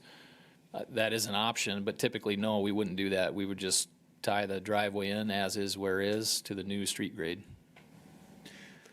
Councilman? Thank you, Mayor. Floor is yours. Yeah, thank you. So yes, because, the infill program, I think that's what you called it, right? Infill. It's something I missed the sidewalk work session a couple months ago. Was that discussed during that work session? An actual infill program? Yes. No. We've talked about it kind of at a high level, and I think the 2007 transition plan for sidewalk accessibility and the master transportation plan calls out infill, but in terms of a plan that we've budgeted for independently of any sort of street projects, no. Okay, all right, thank you. Again, that would be for future discussion on how to work through, because there's going to be, like this one here, 6 blocks that was not the reconstruct. And so, yeah, so that's, how do we move forward down the road on something like that? It's hard to approve this 3-block section without just having last year a 6-block section done without the sidewalks. It's kind of a challenge to approve that. Unless we, of course, have a program in place or a plan in place for us as a city. Personally, I'd like to see sidewalks on every block. I'm all for this, putting sidewalks in, ADA approved. I mean, the neighborhood I live in has sidewalks, and I'm glad it does. And so I'm absolutely for sidewalks. It just seems like we're still kind of working through some of these nuances of how to work through when you've got just small segments here, larger segments there. So that's probably for another conversation. As far as tonight, then, to work through this, that may come into consideration on the vote. Also, the assessment, can someone, I guess, update me on how the assessment works for the taxes, the interest rate on that? Yeah, I'm going to kick it over to our finance officer. It's set at 10%, and that's set by the council, correct? That's correct. So once it would make it through the necessity, then once the project is complete, that final cost essentially would be put onto each tax record based off of what the engineering department provided. They have 30 days from that time to come in, pay it in full to finance. If it's not paid in full, we turn it over to the county. It's assessed for 10 years. Normally, it's been a 10% interest rate on those assessments. Could someone else add that? Okay, great, thank you for that answer. How does that 10% math work? Maybe you could answer that as far as, is it 1%? Someone had said it's like 1% a year it comes out to, or is it 10% per year? How does that math come out, I guess, as far as that interest? So it's the 10% on whatever the balance is left. So you're paying that down, just like a normal kind of loan would be. So once you've paid your first payment, the remaining balance gets the 10%, and it comes off of that. Yep. 10% annually? Yes. Okay. All right. Because I'm just, if we're. And during the resolution process for the actual to set it, that is when you pick your interest rate, and that's part of the resolution. Okay. And that's something I know it's probably done, I suppose, citywide, statewide. It's probably a policy that is probably kind of, I'm asking these questions because I just want to know kind of how it works myself and probably for the community as a whole. Also, the reconstructs, are they more timely than, when we do the resurfacing projects, was it last year or the year before? There's I don't know if it's different contractors involved, but the first layer was put down and it was literally 3-4 months went by before the next layer was put down. So it had cones on the road for quite a few months. Is that a possibility on a reconstruct, or is that like on this project here, or is that going to be potentially a different timeline? I can try to answer that. So that was 2 seasons ago, and a lot of that had to do with contractor availability, and we did not experience that this last season. So the hope would be to not experience that this season, but I think Director Von Eyck can probably give a more eloquent response. I think that covers it. Yeah. So is it, they have till the end of the season to finish it, correct? They do. In a reconstruct, it does typically progress forward a little more systematically than what a mill and overlay might. Our citywide mill and overlays are just that. They're citywide. We might have a location on the west side of town, one on the east side of town, and the contractor's mobilizing in the milling machine, and then they're having to remobilize in their paving crews after that. So there does tend to be a little bit of a time lag between those two activities. But for street reconstruct, normally the contractor's in and they're cranking out the progression of work from the removal of the old road to regrading the subgrade and the base course and building it back as soon as they can, because the least time they've got it open to the elements for rain and particularly rain, that helps them out to get it sealed back up sooner than later. All right, thank you. That's all I have for now, I guess. I'd be curious to hear what others have to say to work through it. Thank you, Councilman. Councilman Danforth. Thank you, Mayor. A couple things. And then I'm going to kind of pause because I got some thoughts on this for a little bit later. But Mr. Von Eyck, when we built our home about 20 years ago, we were required to put sidewalk in, new development, 4 foot wide. How did we get from 4 foot to 5 foot now as a standard? What is it that necessitated that? Sure. So upon the adoption of engineering design standards back 3, maybe 4 years ago now already, the 5 foot dimension is what was included in the new engineering design standards. One of the reasons for that is it's what you see a lot of communities going to, mainly for walkability and the desire to have that additional foot. For those that use sidewalks regularly and you meet somebody on a 4 foot wide sidewalk, or you're walking side by side with somebody on a 4 foot wide sidewalk, it just doesn't obviously accommodate for quite as much of that pedestrian use as what a 5 foot would. And so a lot of communities have moved to going to a 5 foot standard, and that's what we incorporated in our design standards. Again, I forget if that was 2020 or 21, in 2020 when those engineering design standards were adopted. And that is what's been installed ever since 2020 in all the new subdivisions, is 5 foot. You and I talked briefly before the meeting. I know we have several areas throughout the community. I think we call them bike paths, really, and we use paint on the road to designate that area. Share with me how that is justified in those areas and those applications to be used in that scenario, in those scenarios, which oftentimes are much, much higher traffic areas than these residential areas, and couldn't be used in a residential area. Sure. So recreation trails or bike paths, you can oftentimes see those as what we know as an intermodal street function. You've got pedestrian activity, typically bicyclists, sometimes joggers or walkers, are there using the street service along with the traffic. As you can imagine, you want to minimize those occurrences as much as possible throughout a community, but there are certain instances where they make sense and they are the best solution for the infrastructure you've got in place. So We've got existing roadways like 14th Avenue North, east of Highway 81, over all the way down to 19th Street, that has an on-street bike path or an on-street rec trail. I would say that, if we were to come through and rebuild any of those portions of 14th, it's likely that we would include sidewalk in that right-of-way as part of that reconstruct project. I think a majority, if not all, of that roadway is a rural street section. There's no curb and gutter there, and so there's no sidewalk either, nor storm sewer. And so if that were to be reconstructed to what we would call an urban street section someday, we would propose putting sidewalk in. You still may retain the on-street bike path. If the bike path itself is not being replaced with a separate one off the street, you could still retain an on-street bike path and have that intermodal functionality on the roadway.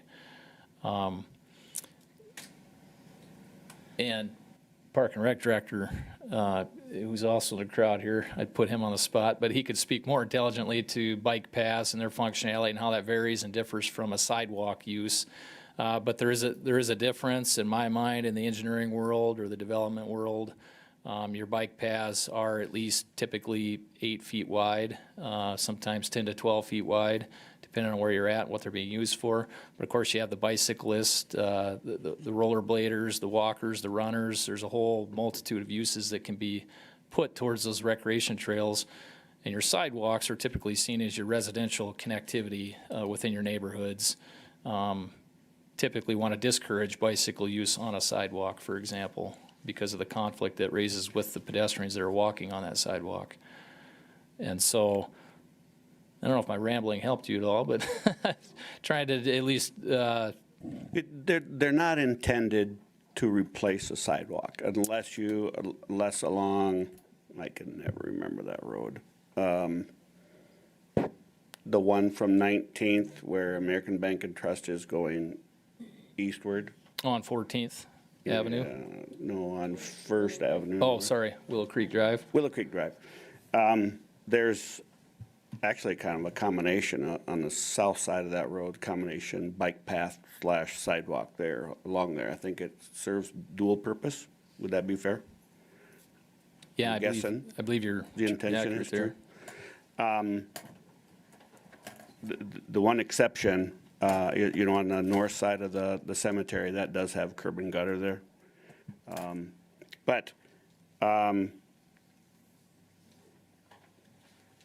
Well, Mayor, I want to come back to it as far as where my position is, or do you want me to state that now? I'll ask if there's any more questions. Yep, Councilman Peters. Last time we discussed this, last council meeting, we talked about some folks not being aware that this construction was going on, the notification process. Did the city issue more notification back to these folks, or do we just give them more time?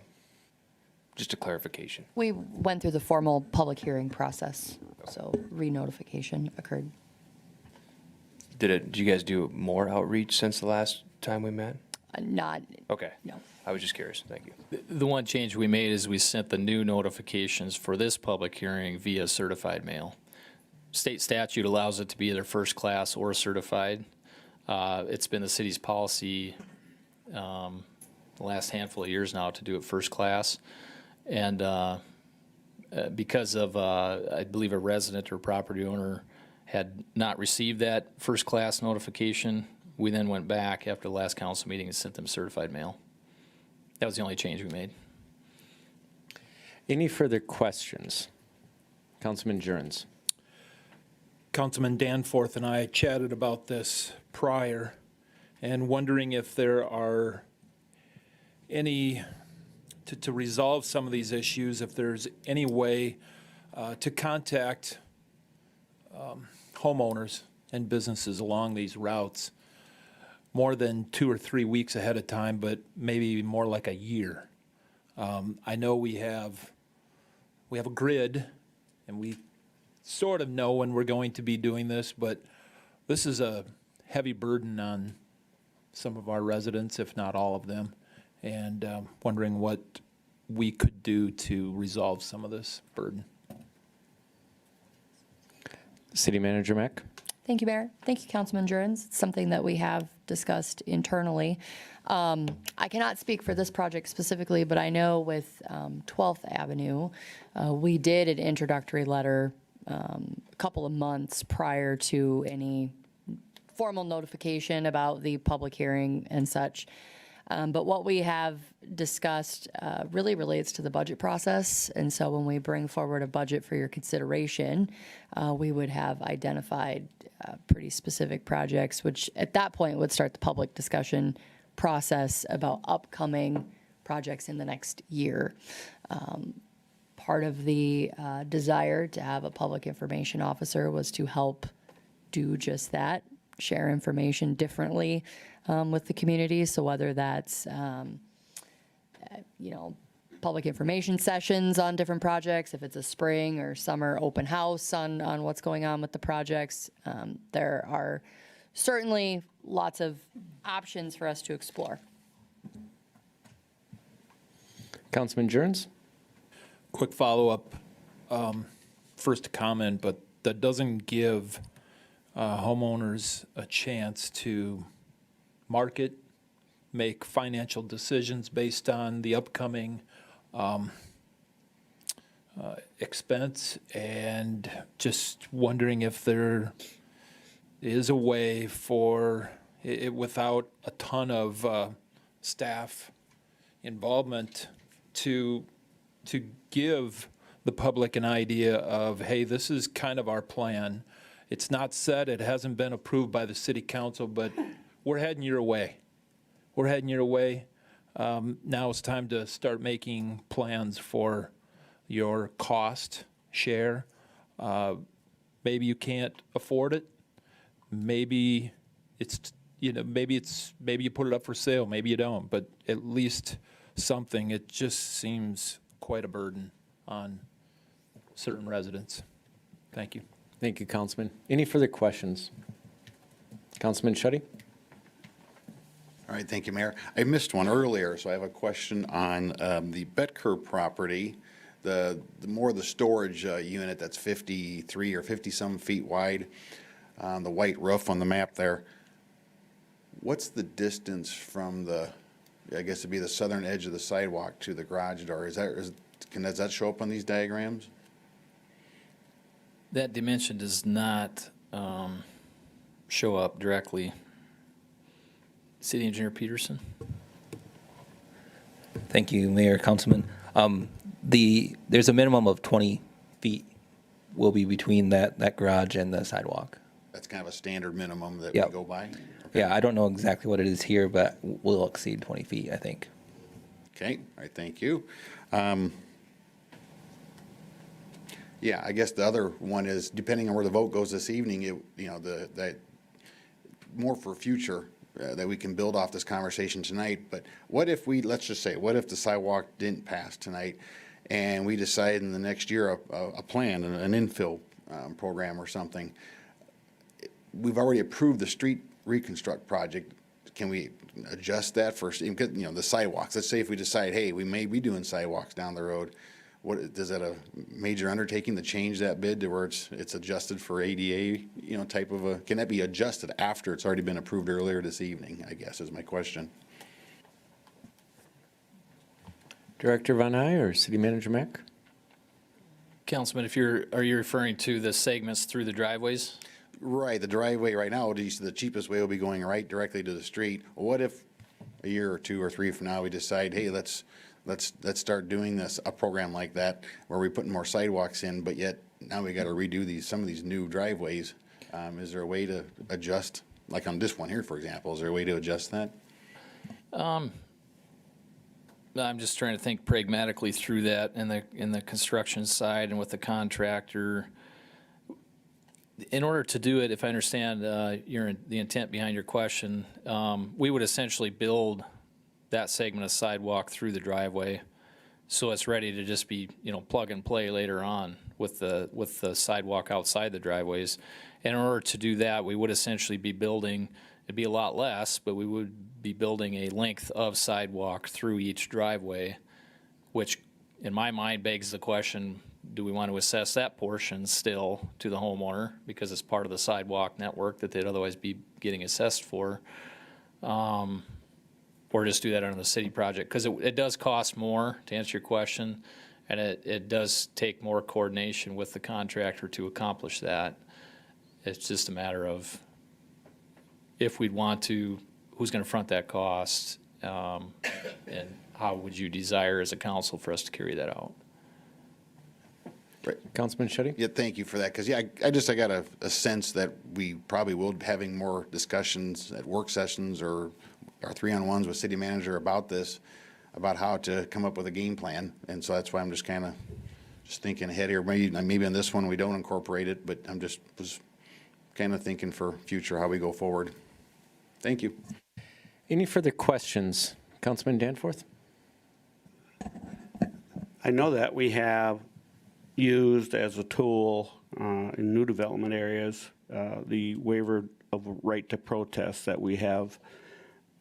We don't need that to, I'm going to use the term, to order in sidewalks, though, correct? That is true. We have the ability Correct. via ordinance to order them in. And that's actually via state statute, where we've got, there's two separate sections of state statute that address municipalities' ability to assess sidewalk. And the waiver of right to protest, I would say, just makes that a little more seamless process if you ever have to execute an assessment. For instance, if any of these folks had executed a waiver of right to protest, it doesn't forego their right to still show up and express opposition to it, but it minimizes the effect of it because they've acknowledged it's something that they could face later on in the future. Mm-hmm. Well, Mayor, I'm going to just share my thoughts. This has actually been somewhat troubling for me. I know Councilman Tupper in the last meeting, and very rightfully so, had communicated his thoughts and concerns as it relates to sidewalks for those with disabilities or those that are handicapped. And there's no question in my mind that is, should be and is a concern. I'm all for, the notion or the idea that, we have that interconnectivity sidewalk-wise. I'm all for that. I understand it. Where I'm struggling is especially more so with residences than I am with businesses, because a business can handle that expense differently than a homeowner can for tax reasons, et cetera. So they can handle that differently.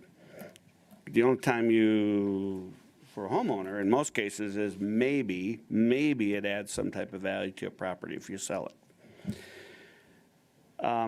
I got an email from a gentleman that I responded to today that he wanted me to support this, and I might as well say I'm not going to support this tonight. And the reason being is we work. I can't begin to talk about the number of times we've had discussion about affordable housing. How do we get people into affordable housing? But we never talk about how to keep people into their houses. That is different. And to me, that's an example here when we talk about a residential area that probably never ever had a sidewalk. It's 70, 80, 90, 100 years old, this neighborhood being established, never had it. People bought their homes or are renting, leasing their homes based on what it is. And now, and I'm going to use the one in the upper left-hand corner there as an example, now it's $50-some hundred that they've got to absorb. And that's not going to create any value in that home. And it's I don't mean to be demeaning, arrogant, but too often we look at it and say it's their responsibility. Too often we look at it and we don't take into consideration the financial burden that we may be putting on a person. And that is where I'm struggling. I think this needs a much, much bigger discussion. I want to compliment staff for pushing this issue. That's the direction they've been working at. That's the direction that apparently was decided in 2007. And I do understand it. but it's problematic. And I struggle with putting that kind of a financial burden on every individual that we decide that we're gonna go into and redo a road or mandate sidewalks. And there has to be a better way. And I think the whole thing with sidewalks needs to get looked at. And I'm talking about the infill areas in the older parts of town. It works well in our newer development areas. It does. Because anybody goes in there and buys a home, they know what they're getting into. It's there, the developer knows they have to do it. They know what they're getting into. In this case, these people don't know that until some weeks or months ago. They don't know that.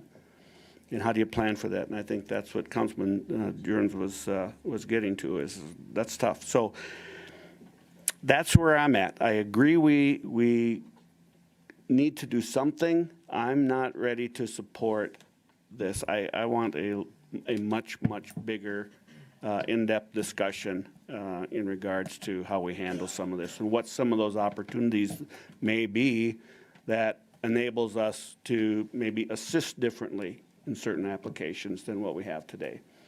So that's where I'm at, and that's my long story. I'm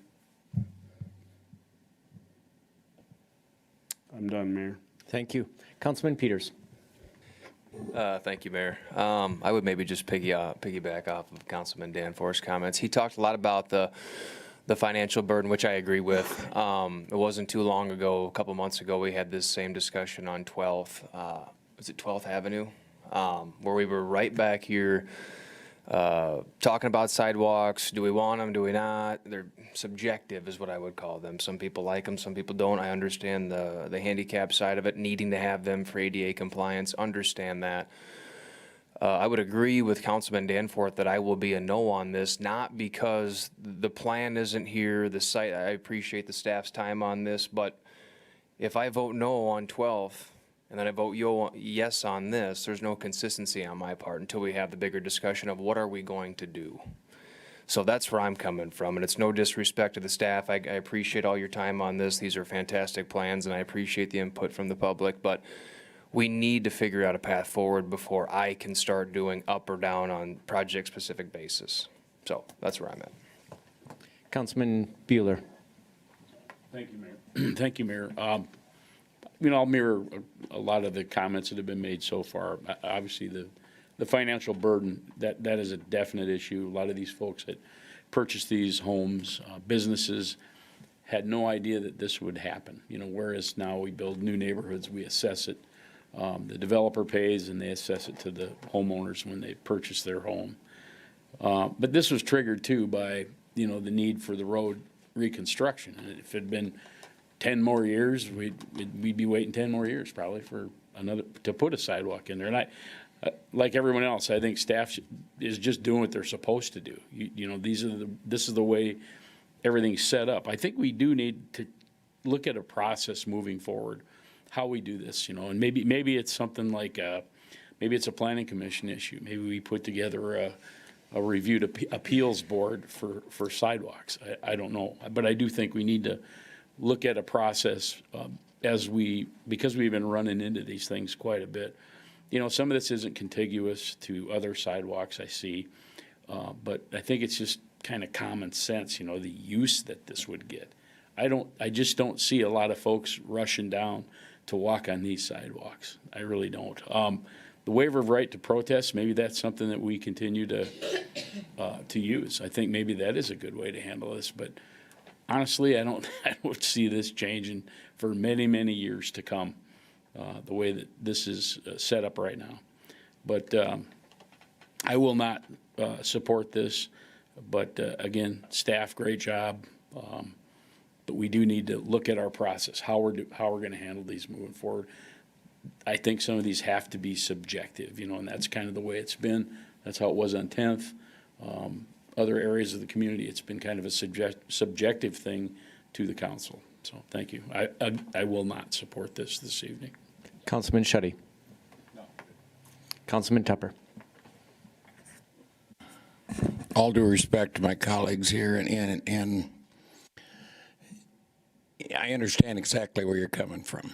You know, how do we, not too long ago, we didn't put 1 in 12th. Kind of makes us a little flaky if we go ahead and put this in, but you guys all know where I come from as far as the people with handicap disabilities. You know, by federal law, every one of those corners, we're still going to have to put in a handicap ramp. Pretty soon, the city of Watertown's just going to be full of handicap ramps. You know, it'll look like kind of a strange town. Did anybody on the council take time to study the presentation that Mr. Knudsen sent each and every one of us a couple months ago? The walkability of a community and how important it is.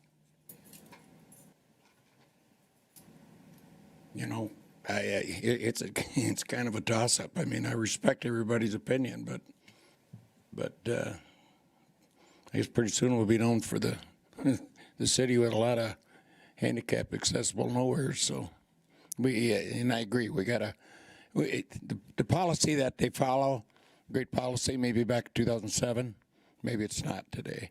And that's the problem we have, is because we keep going back and forth one neighborhood to the next and doing totally different things. So I would say, you know, I'm going to support this just because of my thoughts on the handicapped people, okay?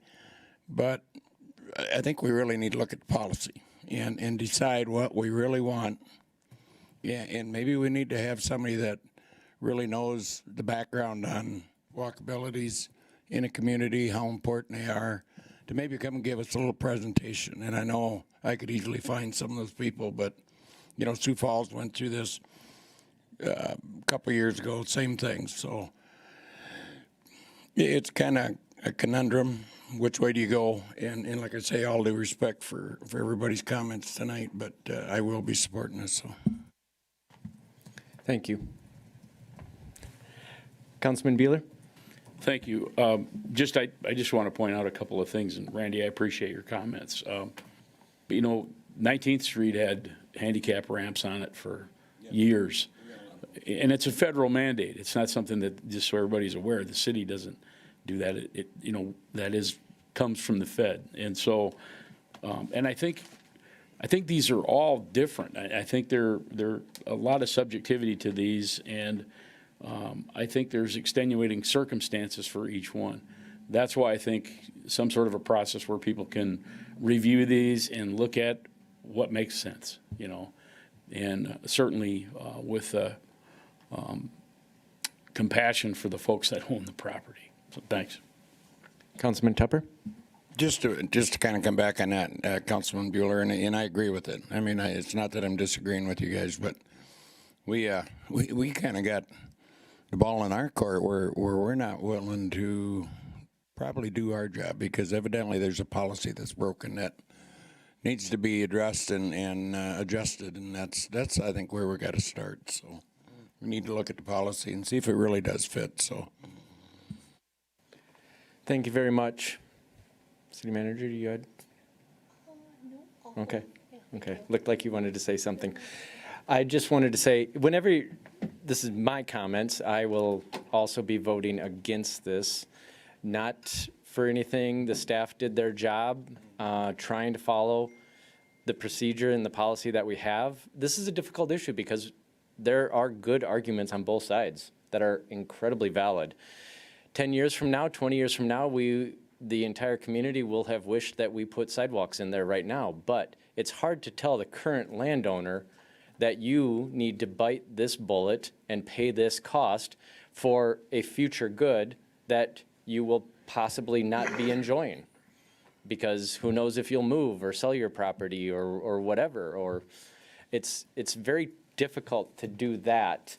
And then also you have the added inconvenience of whenever you deal with redevelopment, it becomes a much more complicated situation. We have dealt with that multiple times on this council over the last couple of years. Whenever you deal with redevelopment, it's just that much harder because there's existing infrastructure and there's existing houses and everything that's already there that you have to take into consideration. So it just makes it more difficult to deal with.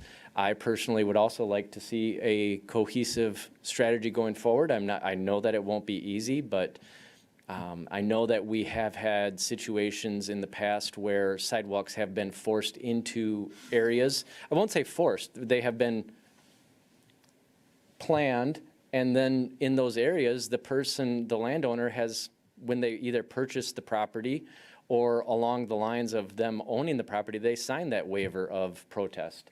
And that made the process incredibly seamless, as Director Von Eye said, because the landowner knew about it, knew that it could happen. Makes it a lot easier to then look at the person and say, I'm sorry, I know that it's difficult to pay this cost right now, but you knew this, that at some point this could happen.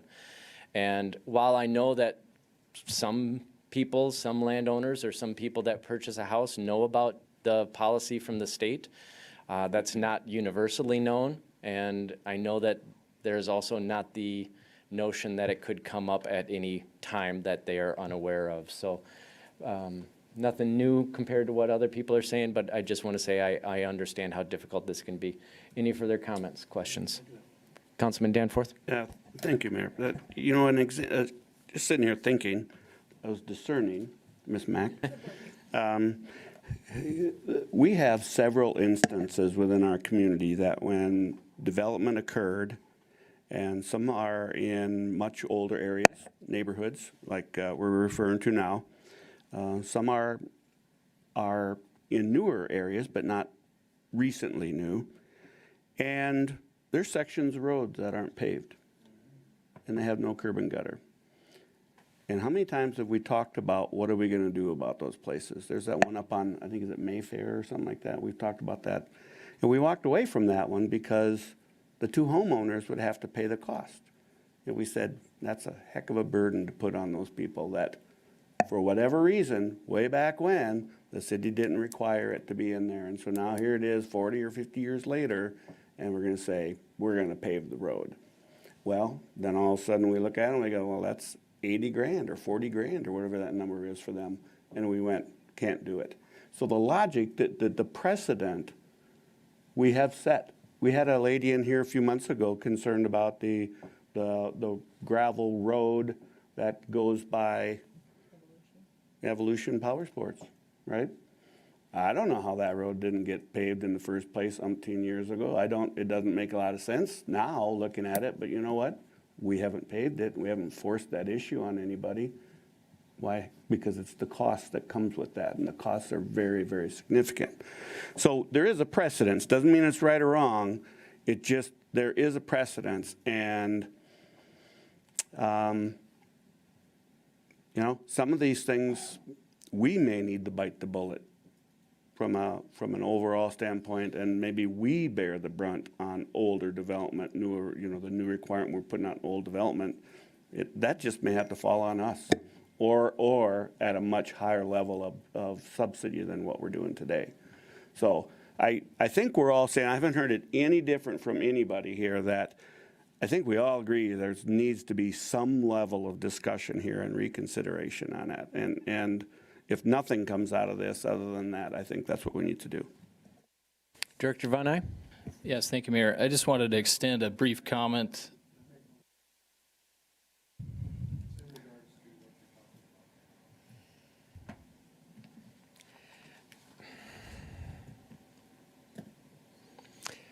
I'll allow it. Would you like me to hold my comment, Mayor? Yes. I would gladly support this project and very willingly pay for it if there was a citywide program to put in sidewalks on all residents, starting on the north end of town and moving south. And, I mean, it would help you people a lot too in what you decide as to how to do this. You send out letters saying this project's going to be done in 6 months, this project's going to be done in a year, this project's going to be done in 2 years, but eventually you will have a sidewalk. Thank you. You're welcome. Director Von Eye. Thank you, Mayor. I wanted to extend a little bit of grace to the council here to the effect of, if this gets voted down, you would not be not following policy. I just want to make that point clear. That's been thrown out quite a bit through tonight. What we'd not be following is a procedure that the staff have put into place. We would still be following our policy from the standpoint of addressing the ADA compliant ramps, the curb ramps. That's the federal requirement that we've all cited. We would still be following that policy. That's ultimately the result of the 2007 lawsuit against the city because we were not meeting that minimum requirement.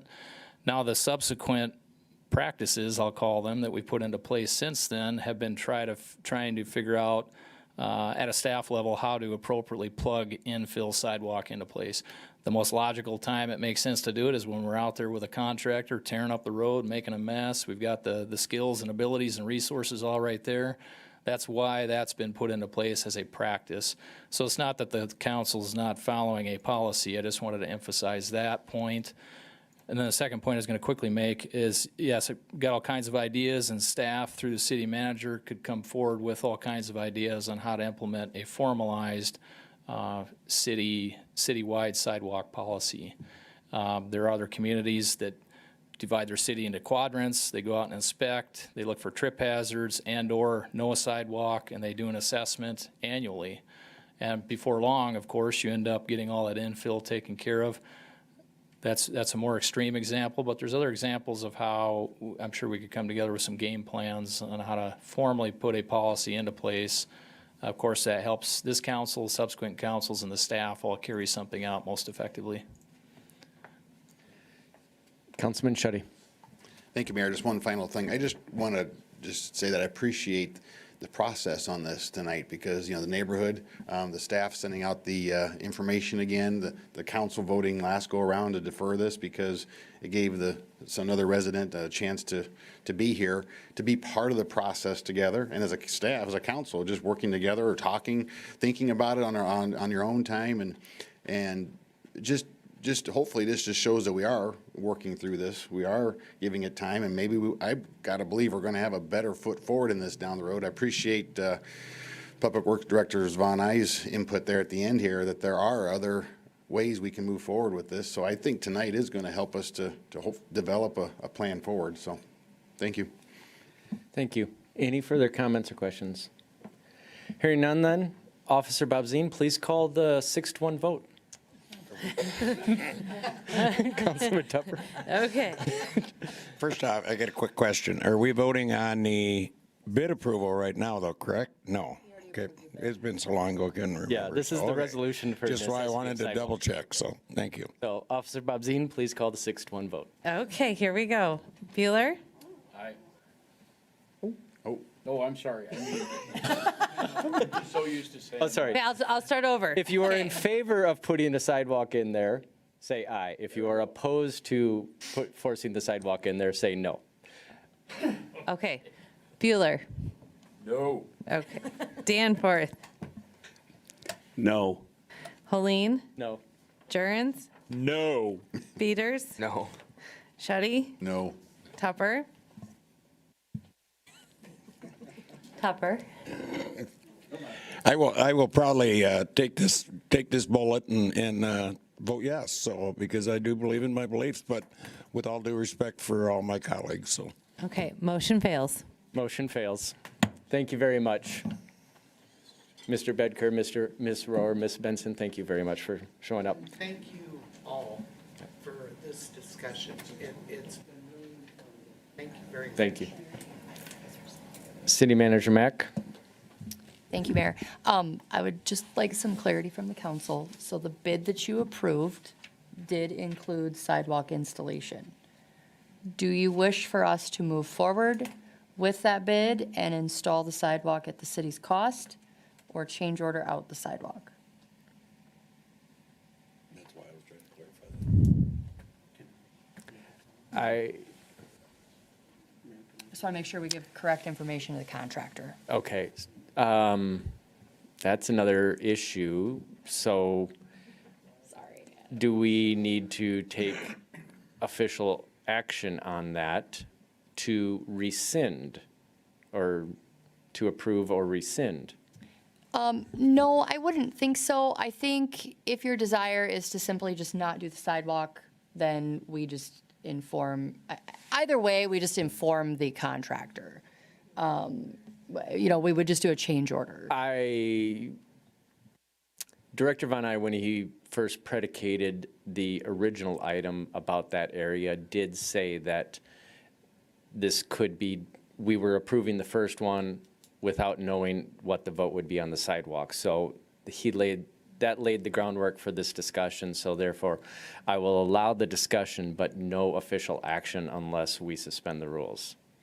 Sure, and I don't think you need to take official action. I just need some consensus that, yeah, we by voting down the resolution of necessity, we have said at this time we don't want to install the sidewalk. So just to be clear for everyone, what City Manager Mack is asking is, in the original motion about the street approval, so that would be street reconstruction, that would be item 9G.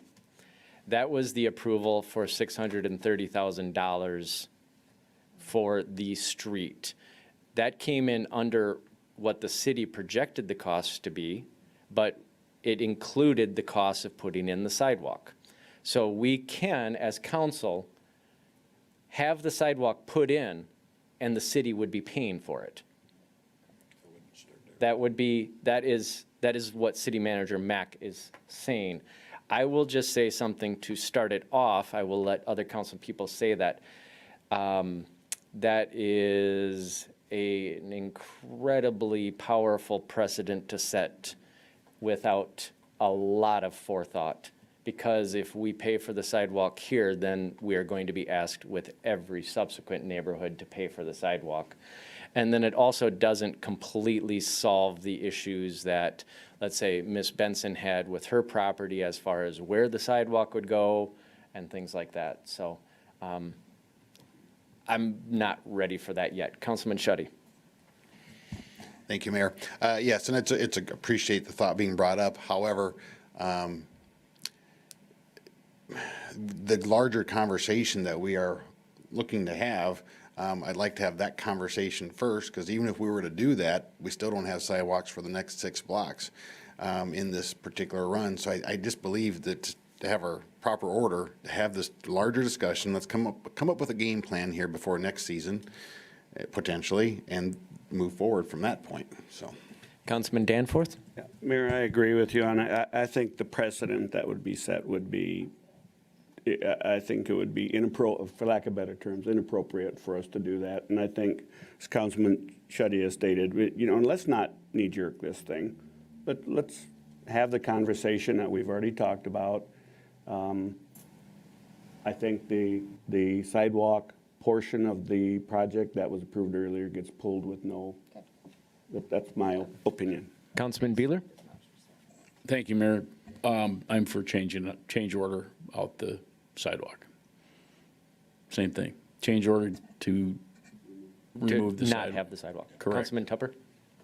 If you remember right, I don't know if it was last council meeting or the one before that when we were talking about this originally, I would like to see that our future, until we have a long-term discussion, is to, if there's going to be any sidewalk built into it, to do it as an alternate. That way we don't run into this big mess, and we can either accept the alternate or not. And it's all due fairness to the contractor too. Right. I'm not an engineer. I just play one on TV sometimes. I think the challenge with that, after we talked about it, is that you're designing 2 separate things then, right? So to bid it as an alternate means you've got 2 separate designs. You've got the design with the sidewalk, and then you've got the design with that. So it's not really an alternate. You're bidding 2 different things. But that is not to say we couldn't figure something out. I think this is the last reconstruct project of the season that we're going to be talking about. So we've got some time to figure it out before next season. Thank you. Any further comments? All right, we are going to go back to item 10A, a first reading of an ordinance, a zoning text amendment to Chapter 2506, locations and special use provisions for medical cannabis establishments for fencing requirements of the revised ordinances of the City of Watertown. Okay. Well, I see Director Von Ay is not here, so our Community Development Manager, Hanton, is here. All right, can I kick it off? Okay. Thank you, Mayor and Council. So this is the first reading for a zoning text amendment to Title 2506, which is the medical cannabis facilities. So currently in our ordinance, we have a fencing requirement for the medical cannabis cultivation, testing, and manufacturing. Here, I'll pull it up. That might help. That would require, so obviously there's the required security measures that the building itself needs, but then the fencing is also a requirement that we have in our ordinance. This amendment is proposing that we just fall in line with the state administrative rule for fencing instead of going above and beyond and requiring a 6-foot fence, even when there are not operations happening outside the structure that already has the proper security measures. So with that, I'll stand by if there's any questions. City Manager Mack? Just to comment that the Plan Commission did recommend approval unanimously. Yes, thank you for that. Thank you very much. Chair will entertain a motion to approve this amendment. Oh, first reading, sorry, thank you. It's getting a little, let's just solve it, save ourselves work the next time around. All right, first reading. Any questions or comments?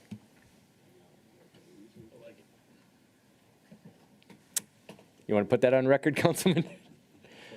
All right. Councilman Beeler said that he likes it. Any further questions or comments? All right. We'll hear it again in a couple weeks. Item 10B is a first reading of Ordinance 24-05, amending Section 2.0118.2 regarding special alcoholic beverage licenses in conjunction with special events. Attorney Carrico. Thank you, Mayor. This revision was after we've now spent a year under the revision to allow for the Thursday Night Live special event licenses that would run over a seasonal event. We realized that there was a section that was confusing, and we decided to clear it up, which is if you're not doing a weekly seasonal event, which is Thursday Night Live, and you just wanted a special event license, you can actually get a special event license for 15 consecutive days. And we didn't want that to conflict with the seasonal, which is once a week for 4 weeks to 12 weeks. So basically, we added just one line that says this 15-day requirement does not apply to the weekly seasonal events. And that way it allows the chamber to get their licenses all at once, and they don't have to worry about some limitation that they can only apply for 3 at a time that would run over 15 consecutive days. That's where the confusion was coming from. So this is just a clarification, but the substance is still the same as last year. Officer Bob Zine, anything to add? No. All right. And we're just going to do a first reading, so would like to, I'll open it up for Councilman Tupper.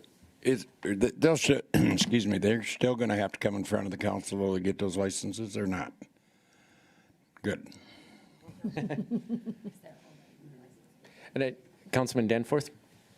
I'm confused on why somebody wants a license for a 15-day period. It actually is a replication of state statute. We've never had anybody use it. That makes sense. Thank you.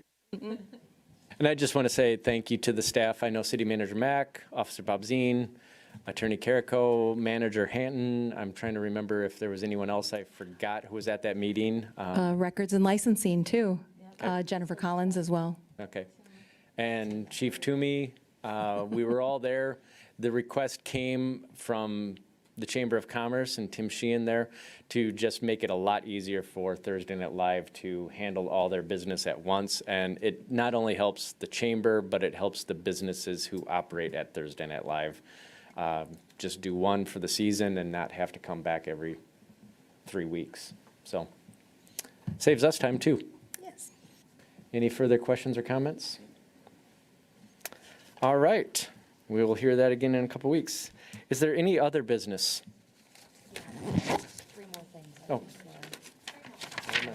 Where am I missing? We're at the end. Oh. Other business, we've got Oh, other capital business. carryover, annual report, and then the Drake land. All right. Other business. efficiency there. Yes. Other business. Approval of Resolution 24-12 for repeal or carryover of capital outlay appropriations from the 2023 fiscal year. Officer Bob Zine. Thank you, Mayor. Yes, so this is the resolution for the capital carryover. Within this, based off a home rule charter, any capital expenditures are allowed to be carried over for 3 years for the purpose of which they were budgeted, and they haven't either been started or they aren't finished. So that allows us to stay within the kind of the law of budget appropriations. So what you see before you, it's broken down by fund. I did put a little bit more detail into not only just what the account is, but what the purpose of the budget was for. Otherwise, I won't probably go into too much detail, but if there's questions, I can help answer them. So, thank you. Thank you. Chair will entertain a motion to approve the resolution. Motion made by Councilman Tupper, seconded by Councilman Peters. Discussion, council.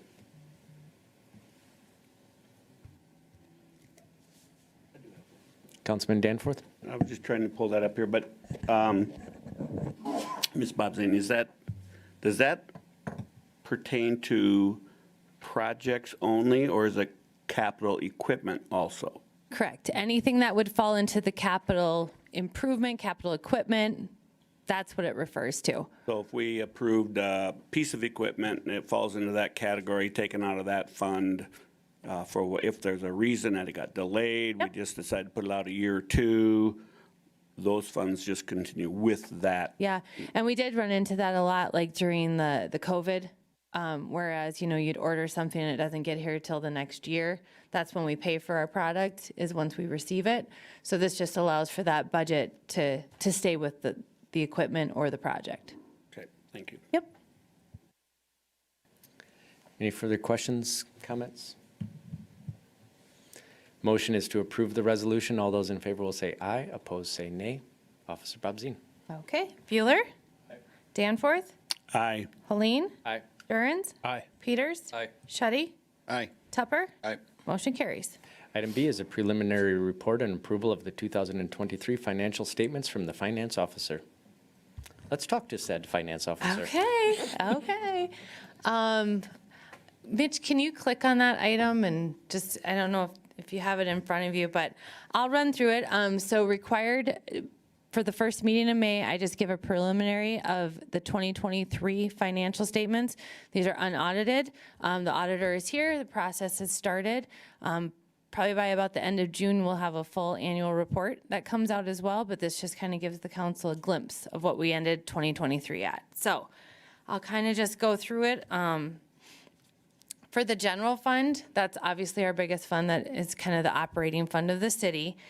We did end with an increase to our fund balance of around $204,000. We saw a great sales tax revenue came in about $1.48 million over what we budgeted, and expenditures came in $2 million under. Kind of sounds a little bit off, but that's how we ended. What's exciting to see is that of that $204,000 that we kind of put into unassigned, based off of our capital carryover, the only thing left is about $40,000 to spend. So that is pretty solid of where we ended 2023. Let's see what we have here. The general fund off at 23 is, I would say, sitting very healthy at this stage. Our unassigned fund balance, that's what the council needs to be aware of, is your unassigned fund balance. That's what we want to keep to that 3 to 4 months of operating. So at 12.6 million, I think that's a very healthy fund balance. Part of what we're going to see too is in 2024, we shifted our capital purchases are no longer coming out of 101 general fund. Now they're coming out of Fund 212. So then we'll switch now to Fund 212. Also very strong revenues out of that. Basically sales tax mimics Fund 101 general fund. So our interest rates too, we were about 1.1 million over budget for our interest earned. So that's an impressive number, which really helped. You can see on that too, we had an increase to our fund balance of close to $1.7 million. As exciting as that sounds, if we just look at what we did for our capital overlay or our capital carryover, we've got 6 million left to get through. So that's going to kind of be taken over by those projects that were delayed. Still a strong fund balance, but if we take that into account, we're down to about 16 million of unassigned that has not been necessarily spoken for. So healthy, but now that we've put some of that pressure on with the capital purchases, it's just as we go into our budget cycle, that's always stuff that we kind of look at. When we look at the other governmental funds, that one's a difficult one to look at on this worksheet just because there's not a lot of detail. So that's going to be all of our special revenue funds, which are Park and Rec, the BBB fund, the Wellness Center, all of our TIFs. It's also all of our capital project funds. So it's kind of all grouped in, but I will go through just a few details that I'd like to point out. Park and Rec had a solid year. They grew by about $130,000, which is good for them. The BBB has a very strong fund balance right now. We're sitting at about 1.1. With how we're seeing sales tax kind of trending down a little bit, it's essential that we just look at that and kind of determine into our next budget year how we want to spend those dollars for the BBB. A lot of it supports the event center as far as keeping that maintained and operating. The Wellness Center also did end the year with a $62,000 increase. That's another one that we've kind of slowly seen go down in the fund balance. It had a couple rough years there during COVID. So now we got to just kind of try to work that fund balance back up. E911 fund is sitting very strong, and we know that we just had the increase to that surcharge rate. The goal with that is to help kind of take some of the pressure off of the capital improvement fund and the general fund that are contributing about $375,000. So hopefully with that increase of revenue, we can see that. We did go through the process. We closed the Urban Renewal Fund and the Upper Big Sioux Fund, so those are no longer going to be operating funds within the city. The TIF 2 and 5 are the only TIFs that are left kind of from those early years when we were doing TIFs, where the city had done the project and loaned the money to the TIF to get it done, and they're in repayment mode. TIF 2 will end this year. I do not think it will pay off that loan, so that'll be something that we have to a process that we have to go through. TIF 5 has actually picked up just recently, and I think the loan to Fund 212, it will be able to repay, but the one to the sewer fund will probably not be able to be repaid. Other than that, let's see. Fund 505 was our capital project fund for the street facility and the city hall. We have about 10.5 million cash sitting in that one. And then we got about 5.9 million left at the ice arena. That's just to watch them come in. So that's just our fund balances as they ended. That's kind of that on those. The next page is our enterprise funds. So that's our sewer, electric, water, gas, airport, and the landfill. So those are our enterprise funds. All of the enterprise funds did have a positive revenue over expenditure with the exception of the airport. A lot of that there again is that timing between the expense and the grant funds coming in. The airport is one that we'll have to there again kind of watch, and then it's no different than it was probably about 4 or 5 years ago. But we received a little over $2 million just in operating grants during that whole kind of COVID, coming out of COVID time frame. We are not going to be receiving that anymore, so we're probably going to kick back into the general fund having to help the airport fund out and transfer in some of those dollars.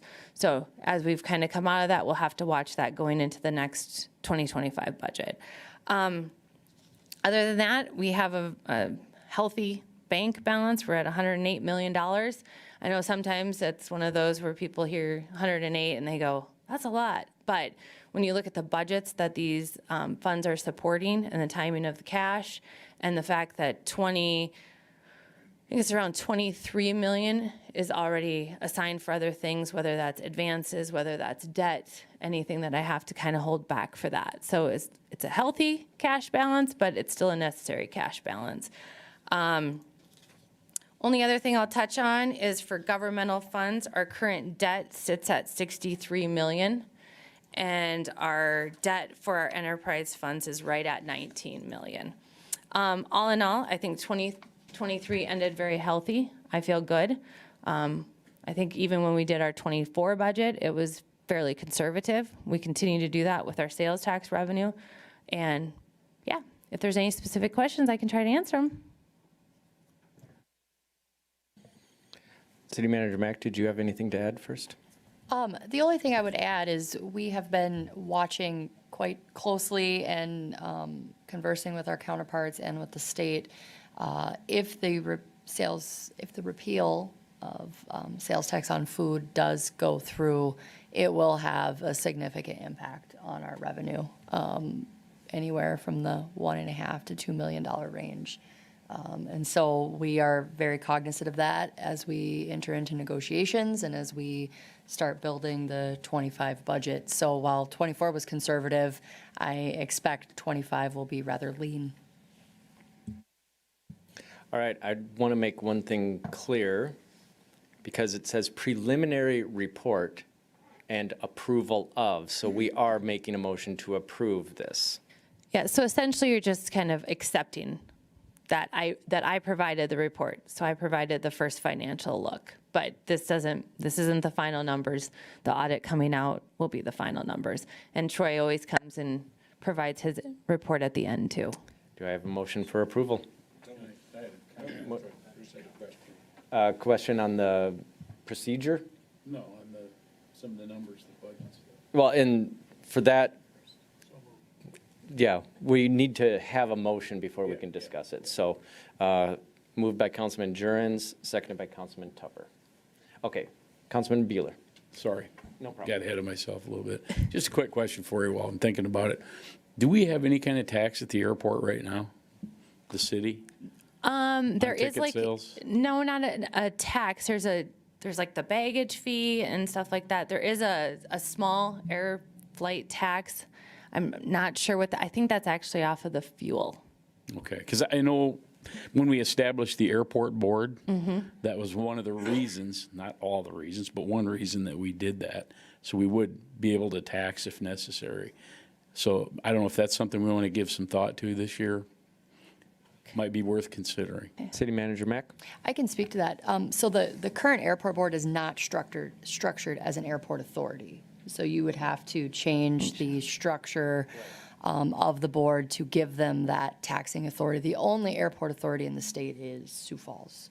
Rapid City has kind of tossed it around a few times, and I think they're doing a study right now to determine if they want to move to an authority, if it would be worth it. But the current board cannot do that. You'd have to make some changes. Councilman Beeler?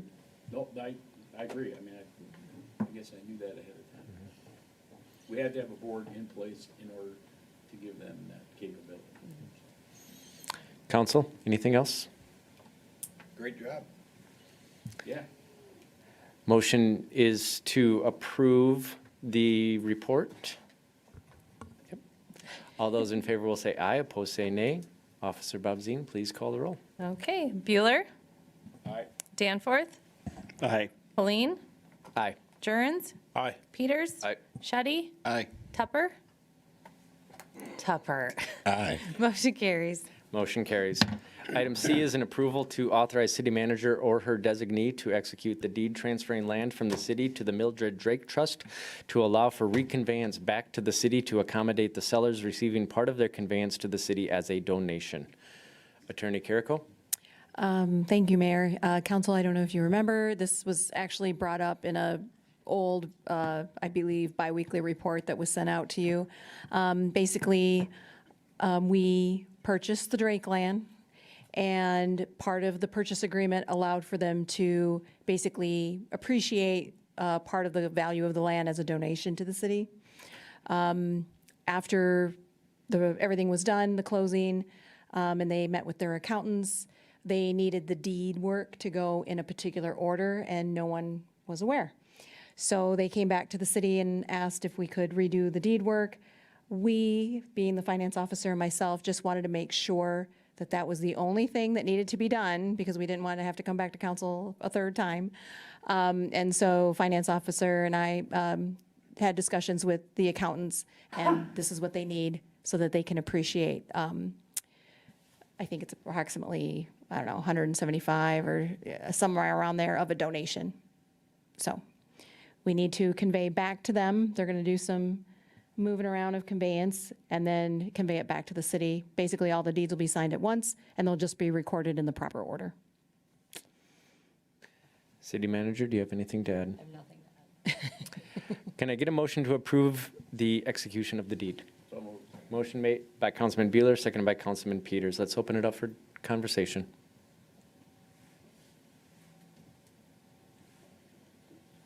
Or not. All right. The motion is to approve the execution of the deed. All those in favor, please say aye. Aye. Any opposed, say nay. Motion carries. Now we are on to city council member announcements and introduction of topics for future discussion. Congratulations, Councilman Peters, on the birth of your baby girl. So. Come babysit anytime. She just brought her with you. Any further announcements? Councilman Tupper, you have something about the 4th of July. Well, of course. Who likes fireworks? Just me and the mayor. Nobody else likes fireworks. Hey, you guys like fireworks? You like the biggest show in the state of South Dakota? Well, we're going to have it again this year, so we couldn't do it without the help of the community. The community always steps up. Community members, business people always step up. I'll be coming knocking on your doors here pretty quick again. But I do thank everybody. It's a great time. Takes a lot of work by a lot of city departments to put it on. Lou's Fireworks always does an outstanding job. You know, I'm not like a kid in a candy store when it's going. So Dan always, or I shouldn't say Dan, but his crew always leaves one thing toward the end to surprise me with. I'm looking forward to see what it is this year. Last year it was 10 gallons of gas in a big pipe that all went kaboom all at one time. But I'm sure they'll outdo themselves again this year. So, any other announcements? City manager report? Thank you, Mayor. The only thing I have to report tonight is we will not have a work session next week. Mayor Holeen will be out of town, and as I've shared with you all, we're working with a couple of different entities to provide some updated estimates on a future street facility. So we will plan to have that discussion at the June work session. There is a need to go into executive session. We will not be taking any action afterwards. Can I get a motion to go into executive session? Made by Councilman Schutte, seconded by Councilman Tupper. Any further discussion on this? All right, all those in favor of going into executive session, please say aye. Aye. Any opposed, say nay. Motion carries. I will just say good night and God bless you, Watertown, right now. We will adjourn when we're done with executive session.